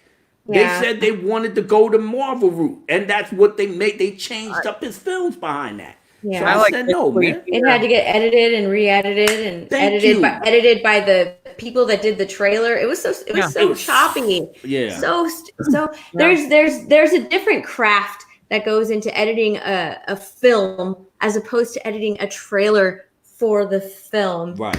Oh, that was so dumb. That was so dumb. Because like at first, you got hyped. When I saw Jared Leto's Joker, like at the very end of that first trailer, when he's just like over you with those whatever they are, those sharp things. Yeah. And he does that like smile. I was just like, okay, that might actually be pretty damn good. And then the next trailer comes out with the song. I was like, okay, that's pretty good. But then you hear that they keep like fucking and messing with the film, and it's like, okay, it's not going to be any good. Yeah. Because his Joker, I said it then, and I said it to this day. His Joker was not bad. He just didn't get a really good chance to really shine. And David Ayer said that he had a lot of scenes with the Joker where he was just batshit crazy. But he was a psychopath, and different. And I've seen, and there were scenes that were shot that showed the abusiveness of the relationship between him and Harley that weren't in the film, but they were shot. Yeah, they were in the film. There was he said at some point, I mean, it's in this article somewhere. I'm not gonna I can't find it, but he said that if he would go back and do the film again, he would have made the Joker the central bad guy. Oh, he should have been the central bad guy. Otherwise. It had made it right, Stephanie. Film, which what should have happened in the first place. Yeah, it could have been the big bad. Because like for me, he should have. Sorry, for like an initial film, it's like I go with the philosophy of keep it simple, stupid. Basically, just like simple doesn't mean bad. It just means that like you're not going over the top. You're setting up groundwork for what's to come later. Over the top can come down the road. We didn't need Enchantress in the Suicide Squad film. She could have come in the second one and start with the Joker as the main villain. That would have been perfect. Yeah, that would have been great. He should have been the bad guy because, like, yes, we said it with Birds of Prey. You can't have Harley Quinn without the Joker. You can't have her breaking up and having her own solo movie going out on her own without having the Joker present, right? So how are you going to introduce Harley Quinn without also having the Joker by her side? Because that's basically how she was introduced to begin with. It's the only reason her character exists is because Joker needed a henchwoman. They wanted to give him a henchwoman. Right. So to have him be, the villain of Suicide Squad would have made more freaking sense than Enchantress. Nobody cared about the damn love story between Enchantress and I don't even know his name anymore. The Flag. Flag, yeah. Nobody cared about their stupid love story and that he was all upset because she was gone and then, she's under the mud. Like, nobody freaking cared about that. Who cares about that? I want to see what happened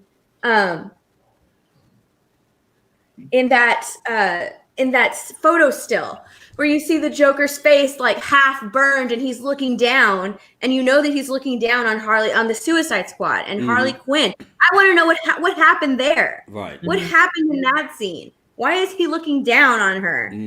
Like I want to know what happened there. Like I don't care about Rick Flag and Enchantress. And then her stupid brother looked awful. Oh my God. Yeah, the CGI was kind of rough in that one. Yeah. It was almost like they was rushing, trying to get the film out. Yeah, you could tell they were rushing. Yeah. Well, they could have still had what's the woman's name who becomes Enchantress? They still could have had her in the film, but like as a way, like setting up for when you actually see her as Enchantress, like maybe show her going to the temple or like as a post-credit scene or something. Yeah, or Well, just on a side note, I kind of love the special effects they did in terms of her, and how she used her abilities and stuff. I thought it was bad. When they did that thing, would have had her different. That was cool. I still would have told her to do the motions differently because people ruined that scene for me by comparing her to those inflatable things outside of car dealerships. So now every time I watch the film, that's what I think of whenever she's doing the arm waves.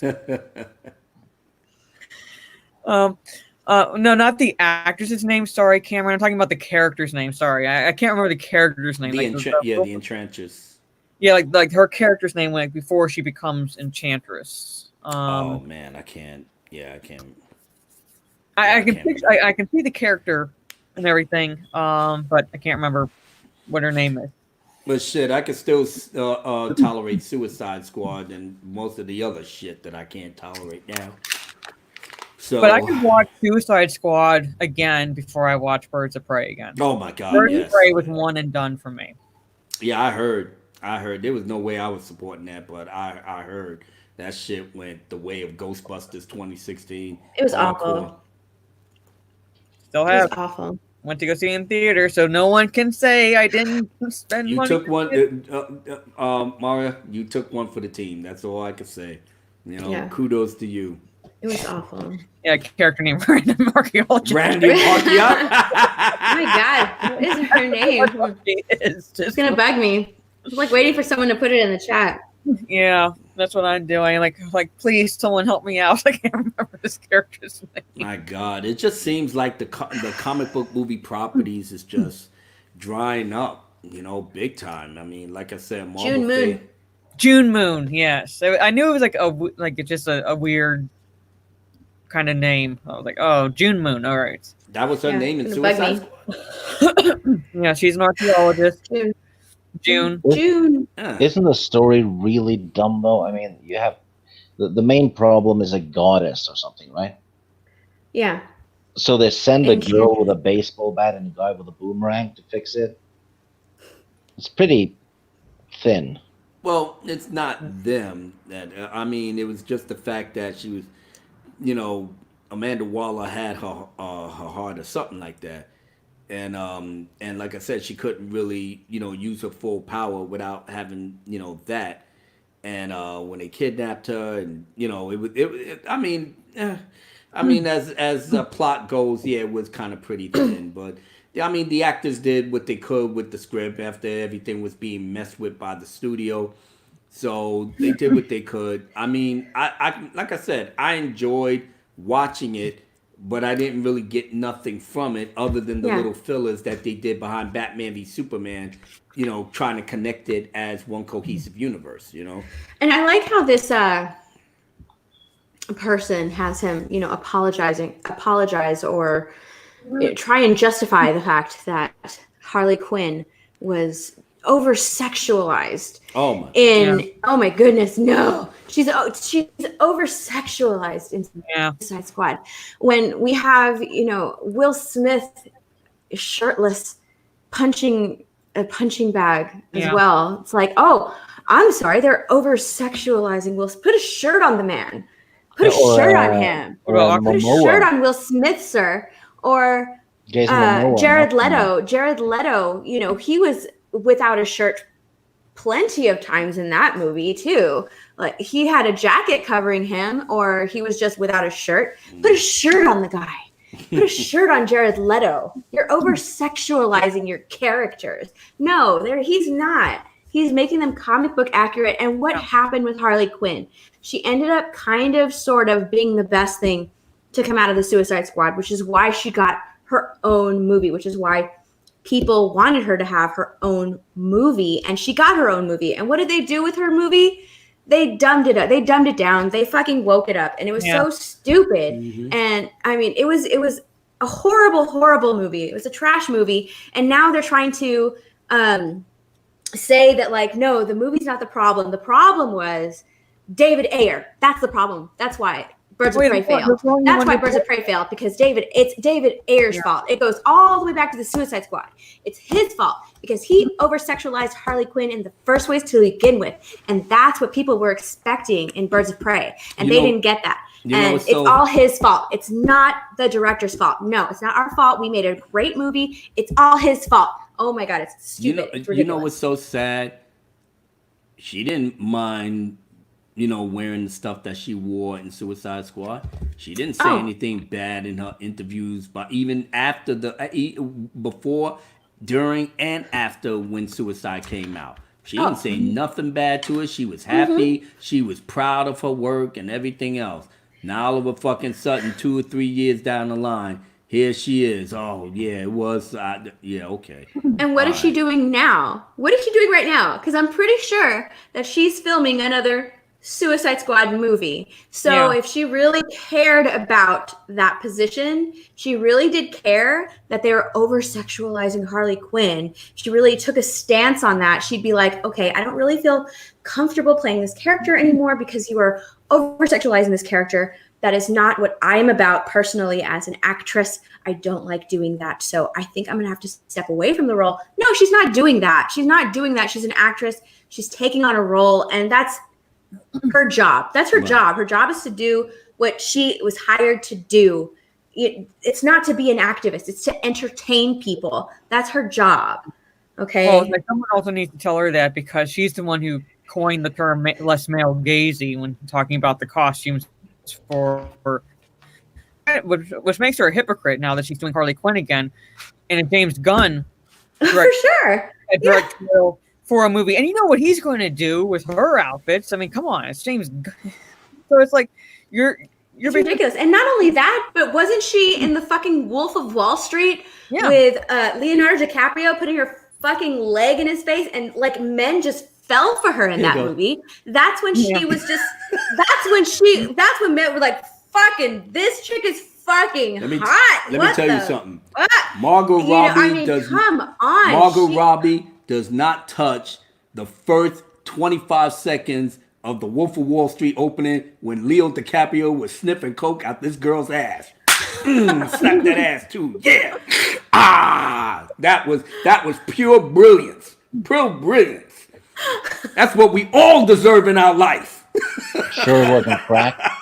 I mean, come fucking on. If she fucking cares, thank you.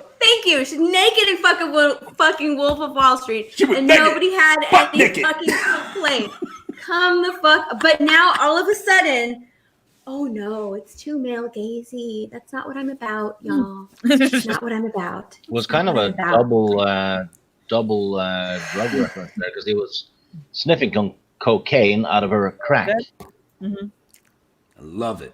That's cinema. That's brilliant cinema. Literally crack cocaine. Here you go. Girl, oh, I feel strong. That's right. That's cinema. That's cinema at its best, ladies and gentlemen. You will never see great acting that was portrayed in the first 10 seconds of that movie. I knew when I watched that scene, that was 15 seconds in, I said, this is the greatest movie ever. It's the greatest movie ever. Oh my gosh. But it just goes to show how hypocritical these people are. I mean, come the fuck on. Calm your fucking tits. And the people on Twitter, the people that are complaining, the people that are David Ayer, apologize for this shit. Those are the people that don't fucking pay to see these fucking movies. They just exist on Twitter to complain about shit. That's all they do. Yeah. That's all they do. And yet they're fucking catering to this vocal minority of people. It's so stupid. How much money you want to lose before y'all wake up? This is one example right here where it's like someone just asked the question, is Gotham City Sirens still on the table? All he's wondering. And then this Mensa candidate chimes in with, I hope they make it, but with a female director, because that's all that matters, is that the director is female.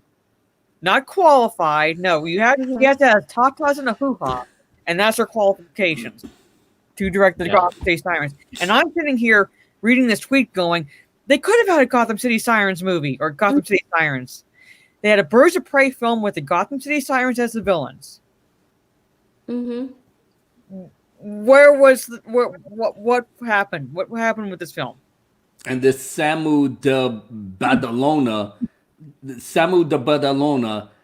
said, because this is, the person was replying to David Ayer. It's Gotham City Sirens still on the table. She came up here like, yeah, I hope they make it, but with a female.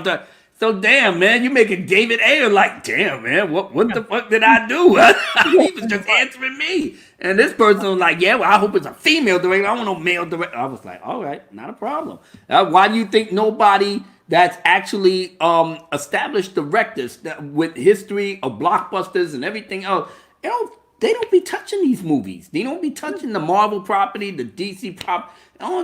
Like I said, James Wan was the only one. Only one. I mean, and he's coming. Is he coming back for Aquaman 2, I think?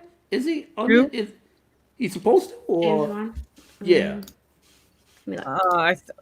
I know they got Aquaman 2 slated. I just didn't remember whether he was coming back or not. But what I was trying to get at is that a lot of the people that is known, that's veteran directors and people are proven, nobody's not touching these properties, man, because it's almost like you can't fucking win for losing with these people. You know what I'm saying? You're trying to put your artistic stamp on it, and all of a sudden it's a goddamn problem. The ladies are losing their minds, and the guys are just being emasculated. Nobody's not making no money. Then you blaming the director and everything, and I'm like, he's trying to follow what he can follow, but if the studio keep messing around and changing shit, and then the stars is making all these demands and stuff, what do you expect?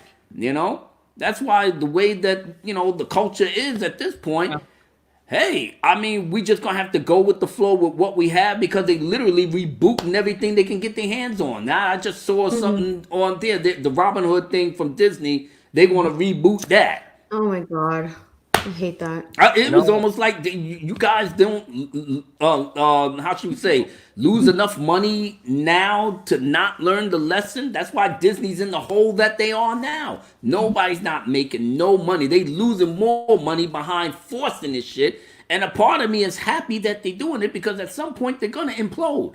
They're literally going to implode. And then all these directors, these bona fide, high-powered directors, ain't giving a fuck about Hollywood. We going to Netflix, because we can make our movies that's actually got good stories, good characters, and we ain't got to worry about all this other shit. They letting us make movies the way we want to, and we're putting it on the streaming. Nobody's not going to no theaters. That shit is dying out right now, because I know one thing, it's really nothing for me to go to the movies for, to be honest. I would go see Wonder Woman and Aquaman, but the last time I did that based off of the fact that Zack Snyder had a hand in that. Now I'm like, you know what? I remember that. That was kind of pimp, though. Him and Kevin Costner up there. That was kind of pimp. I like that. I like that. I think Disney has been, riding this wave with the MCU for the last 10 years. And now with Stan Lee gone, we're going to see what will happen with these characters now that he's not around to say no. Mm-hmm. And I have a feeling that it's like Disney is going to fall, and they're going to fall hard. They all falling hard. They fell hard with Star Wars. You saw what happened with that. And now that Stan Lee has passed away and people are checking out after phase 4 or after 3? 3. Yeah, after phase 3, because you don't have Iron Man, you don't have Captain America or anything like that, and characters that they Thor's coming back for Thor Love and Thunder, but that shit's gonna suck. Ass. Taika Waititi, I saw like a quote he said was, Thor Love and Thunder is like a 10-year-old like telling us everything they wanted to see in the film and not saying yes to it. And I'm like, that's going to be shit. Yeah, I retweeted that on my page. Taika Waititi also did not read any Thor comics, so yeah, you don't know what to. Yeah, like I said, I'm just shaking my head like, God damn, it's. I guess artistic integrity just goes out the window when you're just trying to push agendas and stuff, but keep pushing it, because nobody's not going to go watch it and circumvent the system like Abu Nasir. Obviously you're going to have to fall flat. That's why it's like that rumor that Stephanie put out in her video. And I said, God almighty, if that any rumor that I want to be true so bad is that Disney will be forced to sell Lucasfilm back, and I hope George Lucas takes his shit back. I don't care how old he is, I hope he takes his shit back.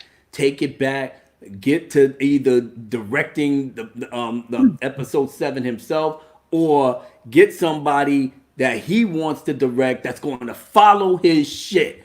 You know what I'm saying? And I want that in my lifetime. I can only beg God, let it fall hard so flash that they're going to be forced to sell Lucasfilm just so they can stop the hemorrhage of all this money they're going to lose, because they're not going to make no money on the High Republic.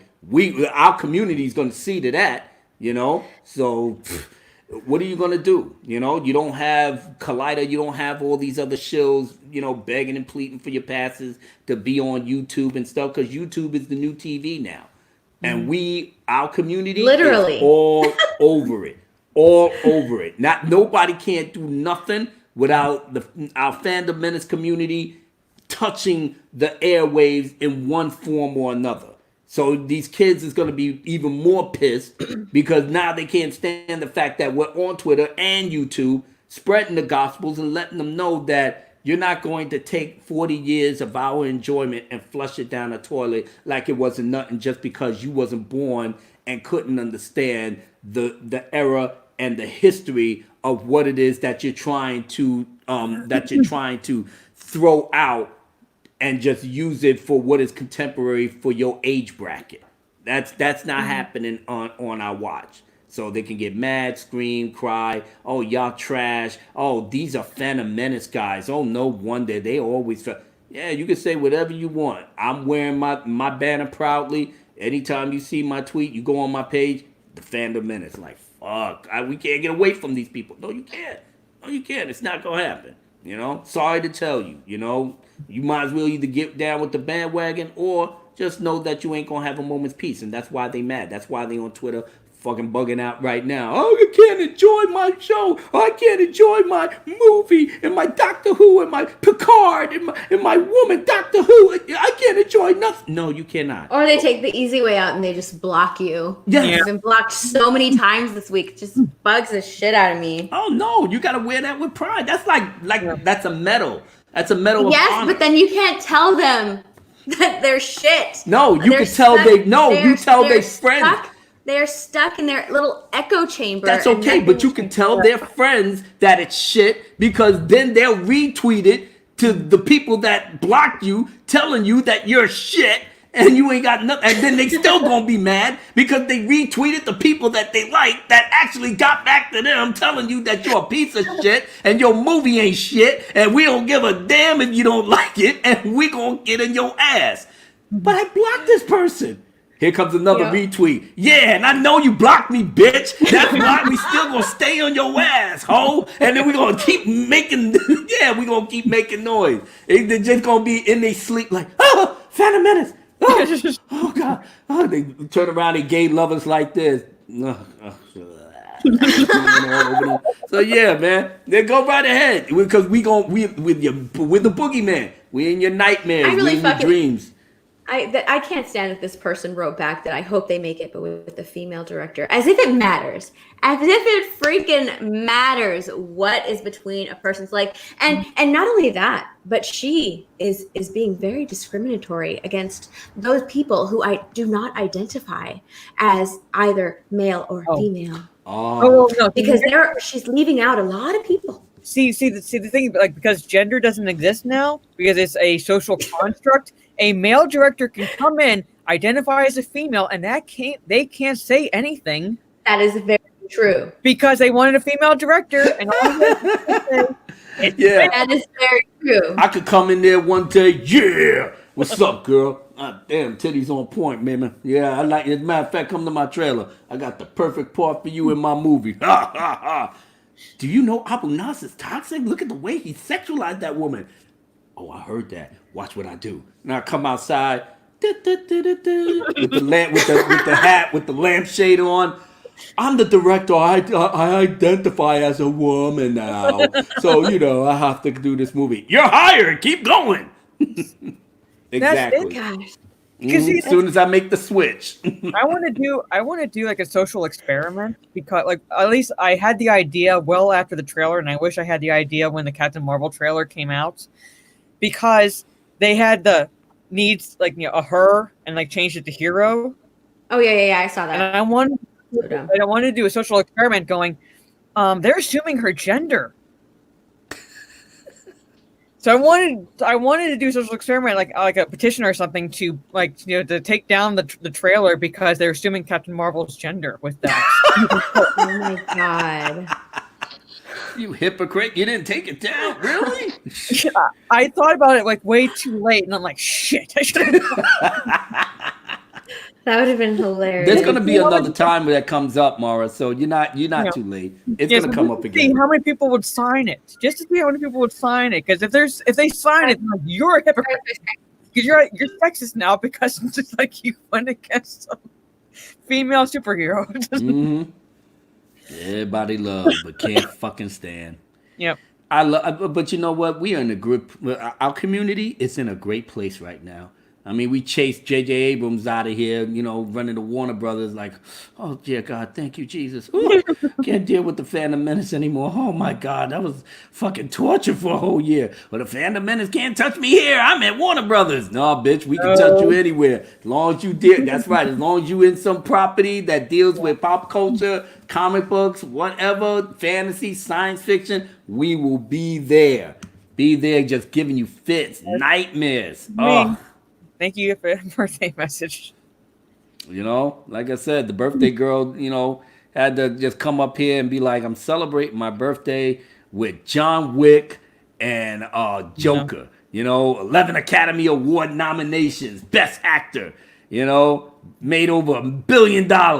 Without trying to help. Without trying to help. Mm-hmm. Without, what was that? Birds of Prey? How much money y'all made? Exactly. They didn't even break even. And they were blaming the fact that being shown in China that much because of the coronavirus. They were blaming the coronavirus when Birds of Prey came out. And I'm thinking, I'm watching this film going, this film would maybe last a week in China. I'm looking at all these identity politics they have in the film. China don't play. Don't play. They kicked the fucking Rise of Papa Palpatine out after a week. What the fuck is this? Get out of here with that. They're doing the Last Jedi again. Nobody want that. So now they had to come to whatever little rinky-dinky countries to try to pump the numbers up. And North America didn't give them that $1 billion. Took them over a month to get $1 billion. It was so slow. They was just, and it was just, what was they doing? Inflating the numbers with the empty seats and paying them. Come on, man. Yeah. They needed to get this thing to $1 billion. But I then knew it wasn't going $2 billion. Not even with JJ back, because that's what they was thinking. That was the thinking. JJ come back, we're gonna have $2 billion. That's all. No problem. Ryan Johnson's not even an issue. Shariel, I don't know how. Shariel, I think I pronounced it. I did see. I'm going to get 1917. I saw it in theaters. It is an amazing film. Okay, because I'm going to get it myself because it's out on digital. So I was actually debating whether I should get it right now, but at this point I'm up here. What am I binge watching right now? I'm back on The Sopranos, so I'm trying to finish up the last 3 seasons because I never did get to finish it. So 1917. I'm not saying that like you won't like it because it's on the small screen, but it was one of those films where like it needed to be watched, I think, at least once on the big screen because of there are some scenes where it's very visceral, not just like the war scenes and things like that. Like I can't say too much without spoiling anything, but there were some shocking moments in it. Okay, that's all I needed to know. Yeah.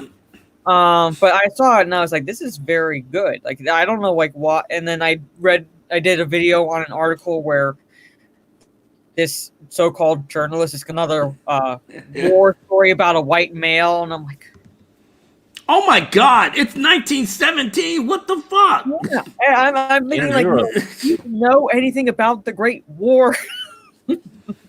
He said another white man. Here go. This is the Civil War. Oh my God! All these white Confederate people. What the fuck? Why can't they hit? Because they were slaves at that time. You idiot. Oh God Almighty! I don't know. We live in a weird time. I'm a military veteran, and I watch these films. I don't care about the skin color of the characters. If you're going to do an historically accurate film, yes, it sucks because of the times that like what was happening with African Americans and things like that. And all that. I'm not excusing it, but at the same time, you want to do historically accurate, and historically accurate is this is a British film.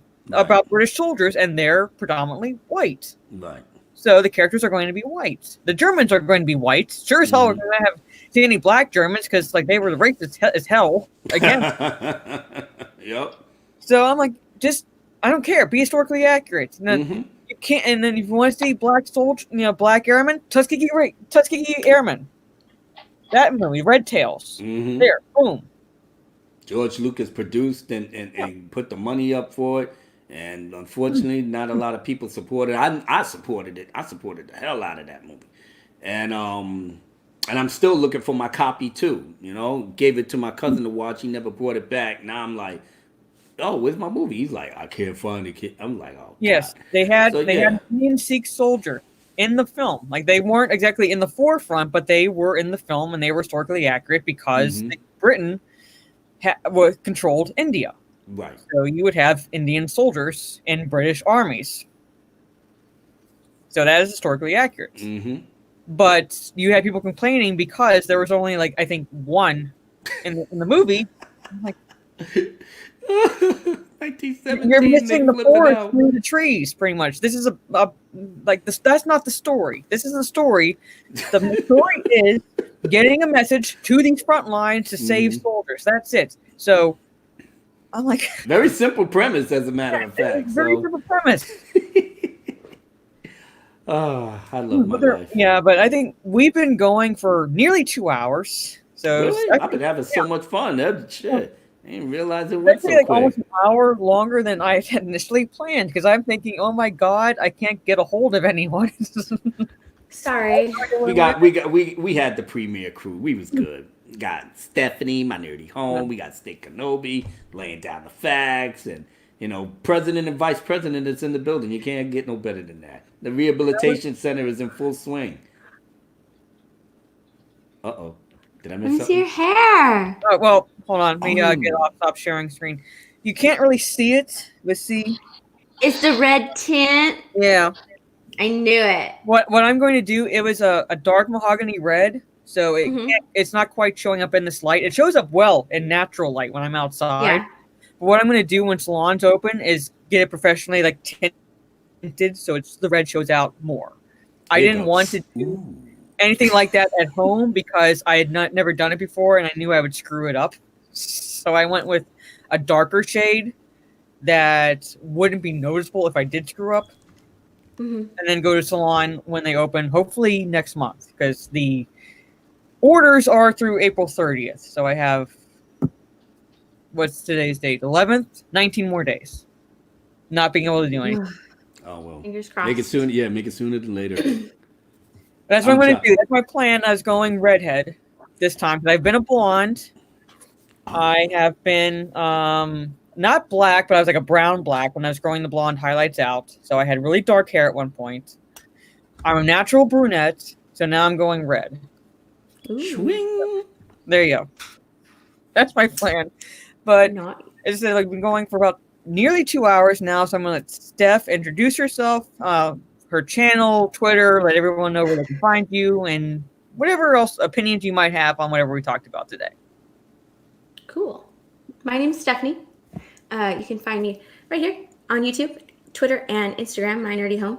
And yeah, I do makeup and media, which is where I kind of just do my makeup and talk about whatever is on my mind. And I also do just films. I also do videos, about just what's going on. And what I love the way you said and what interests me. I love that.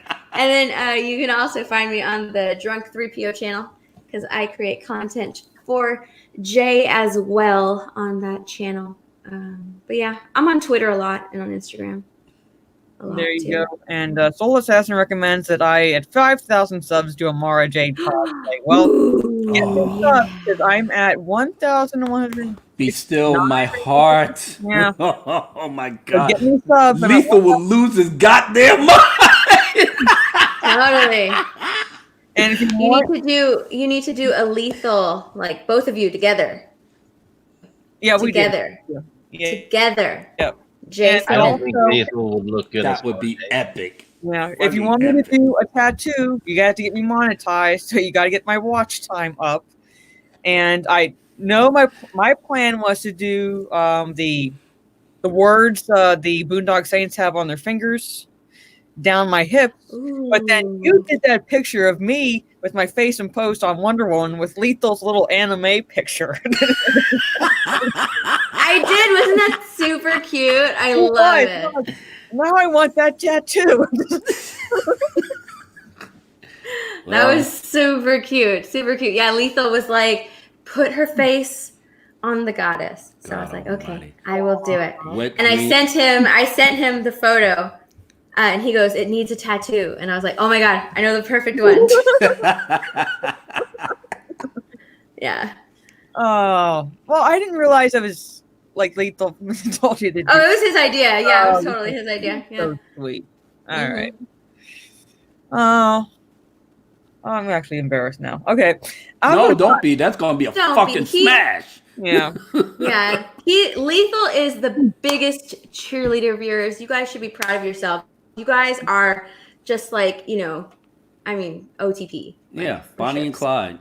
For ships. You guys support each other 100, and we support y'all. We push you guys out there, but you guys like support each other 100. It's crazy.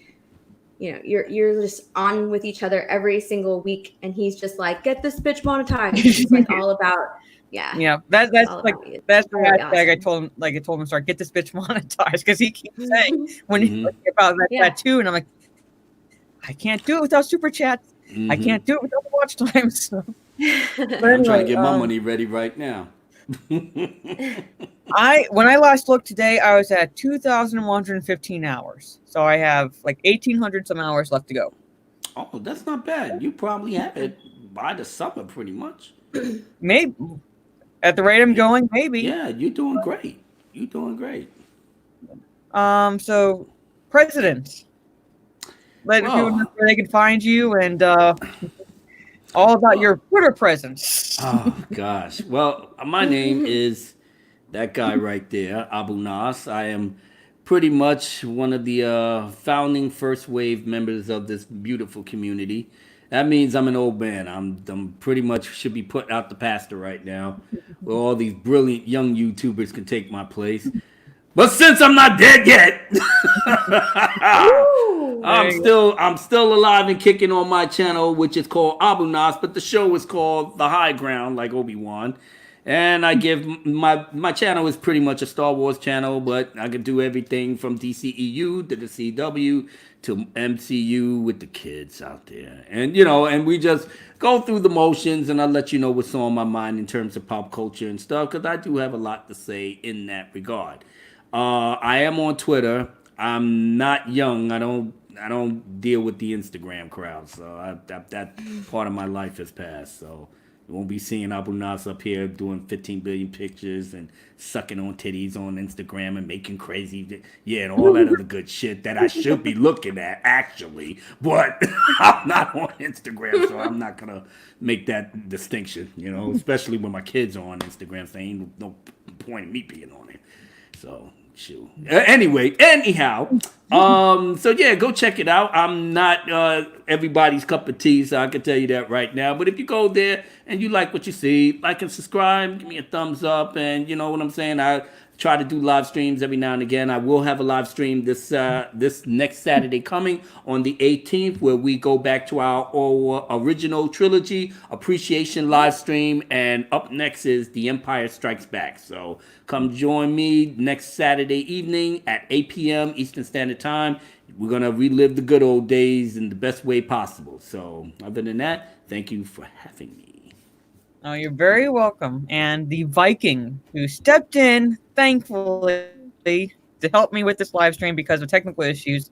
Stieg, let everybody know where they can find you and about your channel and any other things you have on what we talked about tonight. Oh, I just have a little nonsense channel. Other than that, I'm just, a friend of the family. I'm on everyone's panel, I think. Nice. I think I have 50 wrenches too on channels. I don't know what to do with them, but I have them. He manipulated. Yeah. Oh yeah, he manipulated. I actually threatened Stephanie to get one. I said if I don't get one, I'm gonna burn my copy of Arkham Asylum in the Oh fireplace. goddamn! Yeah, that's really strong arming there, Yeah. Stay. Come on. And she gave me one right away, and I said, Anybody would. What the hell, man? It's not something you burn. so, you know, Viking. No, I'm supposed to be a. Well, anyway, as soon as she gave me one, I was like, "Thank you." Now I'm going to bed. Goodbye. And I did go to bed. But other than other than having like a tiny channel and hanging around with people, all I really like is to talk nerdy with fun people. That's really why I'm showing up on YouTube. Really, it's nothing. I'm not looking for subs or followers or anything. It's just I just like having fun, and I've had a lot of fun with Stephanie lately watching the Tiger King on the watch parties. That's been great fun. Nice. As for the stuff we talked about today, Yeah. I think it's safe to say that Hollywood and the comic industry, I can see the whole damn thing collapsing soon. All the SJW stuff, because it can't last because they're losing money, and there are people out there that own stock in Disney and other things that are failing hard. So it's like a pendulum. It's gonna swing back eventually, but I hope too much isn't ruined before that happens. And I think a lot of things might be ruined beyond repair, to be honest, which is sad. But anyway, happy birthday, Mara. Yes, happy birthday. On that, Like everything is ruined. Happy birthday. Yeah. I mean, Go watch John Wick. It's I mean, I could see your point, but I like to have like a little bit of optimism, just a little bit, and then like I don't want to think like it's entirely ruined, because I think some of it could come back if it's in the right hands. Right now, it's not in the right hands. It's not being. The stewards are mishandling it, much like the Steward of Gondor and the Lord of the Rings and everything like that needs to go. That's what I think needs to happen. So. Mara, hold on. Don't end the stream just yet, okay? All right. Okay. Okay. So. Yeah, I was about to say I'm ready for the surprise. What's going on? I don't know. I don't know. Ding ding ding. Yeah, that's pretty much ding, just Jeopardy ding, music. Ding, ding, I guess this is the stay ding, home emoji. Yeah, stay home. It would be a great prank if Stephanie just went to bed now. Is Ryan still in the chat?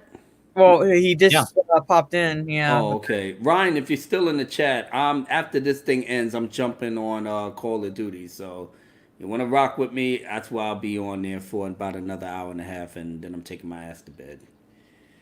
Yeah, I gotta kill somebody before that's how I taper off when I'm on live stream with hot ass women. I gotta taper off, so I gotta put a couple of bullets in people's heads. Yeah, I was gonna say just to cool down, you gotta. Yeah, just exactly. Make me feel good about my life choices. And I forgot this. Everyone goes sub to Miss Sarcastic Nerd, Chris Knight, and Mary Mayhem. Oh please, I already did that. The people in the chat. The people in the chat. Oh yeah. Yes, absolutely. But at least I don't think Miss is still in the chat. But I was told that at 1 a.m. Eastern, into Wednesday, because her birthday is the 15th. She's going to be doing her birthday live stream. Nice. Oh, we definitely gotta make an appearance there. Yeah. I'll most likely be passed out because it's going to be 1 a.m. and wait a minute, she's starting at 1 a.m. That's what I was told. I mean, I remember that, right? People asleep. I'm gonna be knocked out. I'm drooling. They're basically starting it right when, the day of she turns 21. So it's they're gonna start.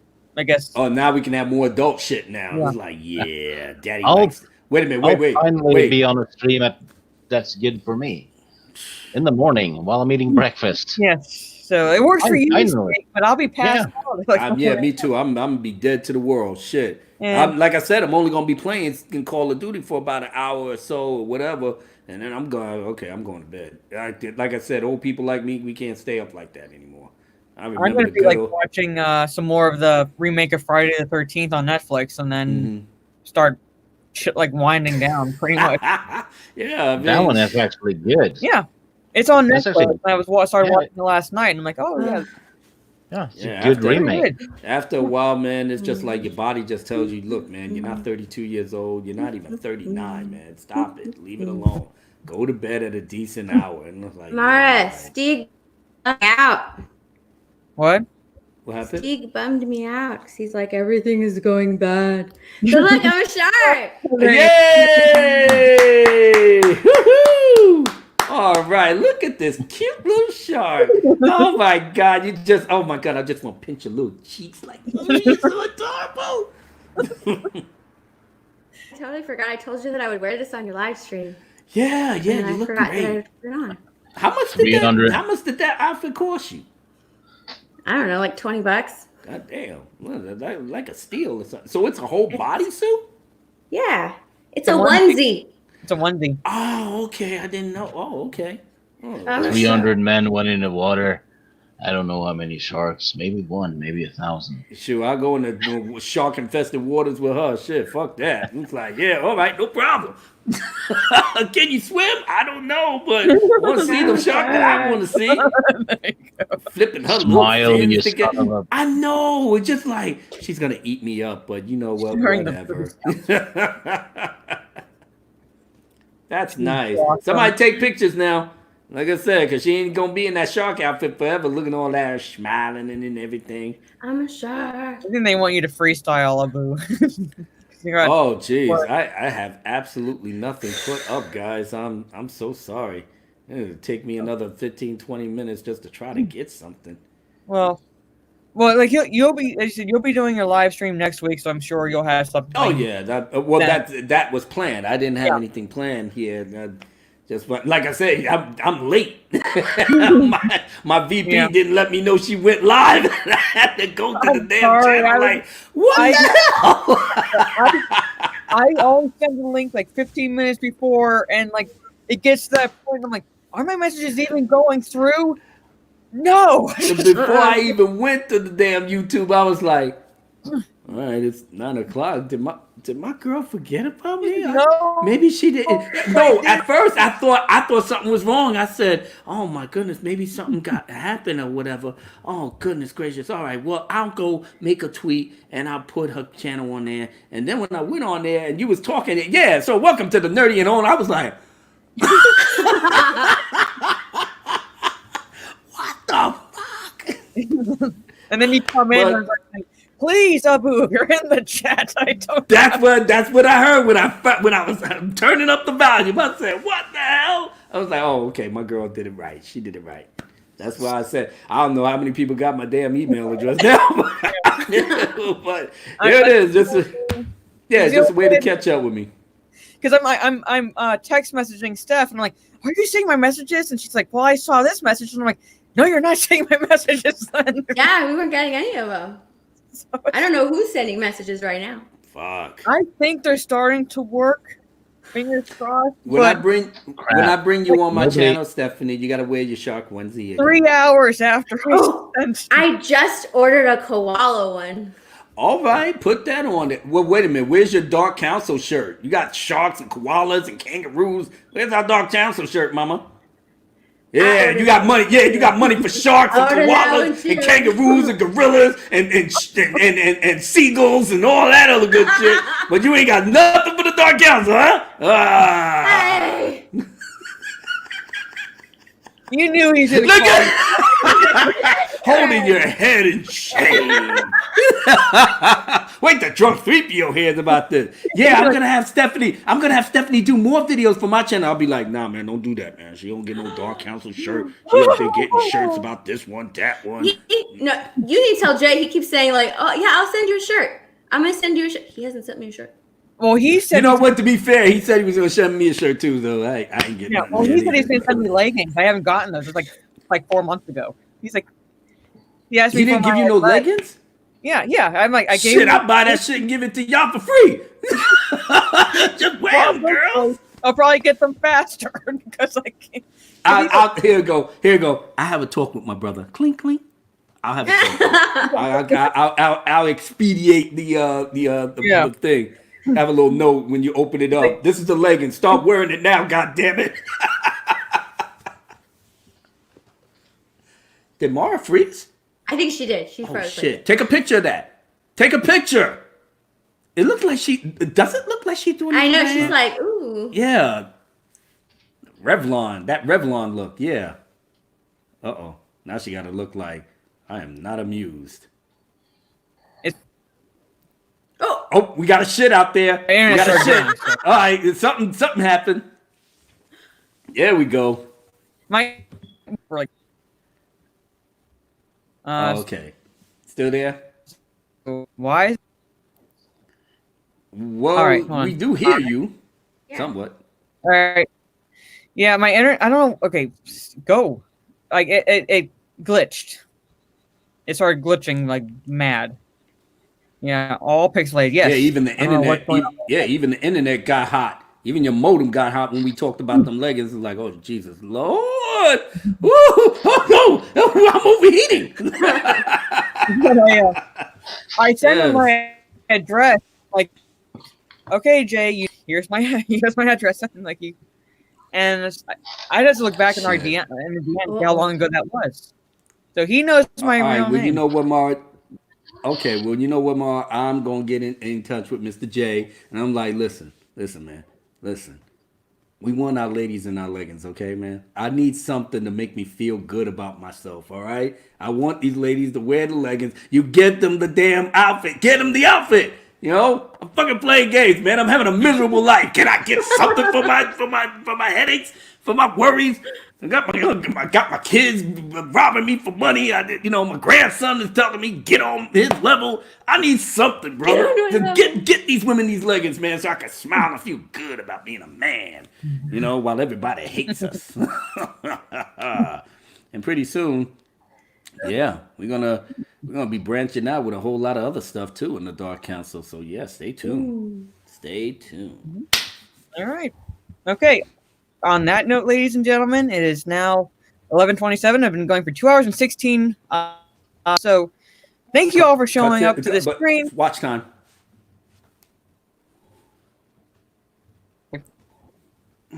Happy birthday, Mara! There you go. Good night, everybody.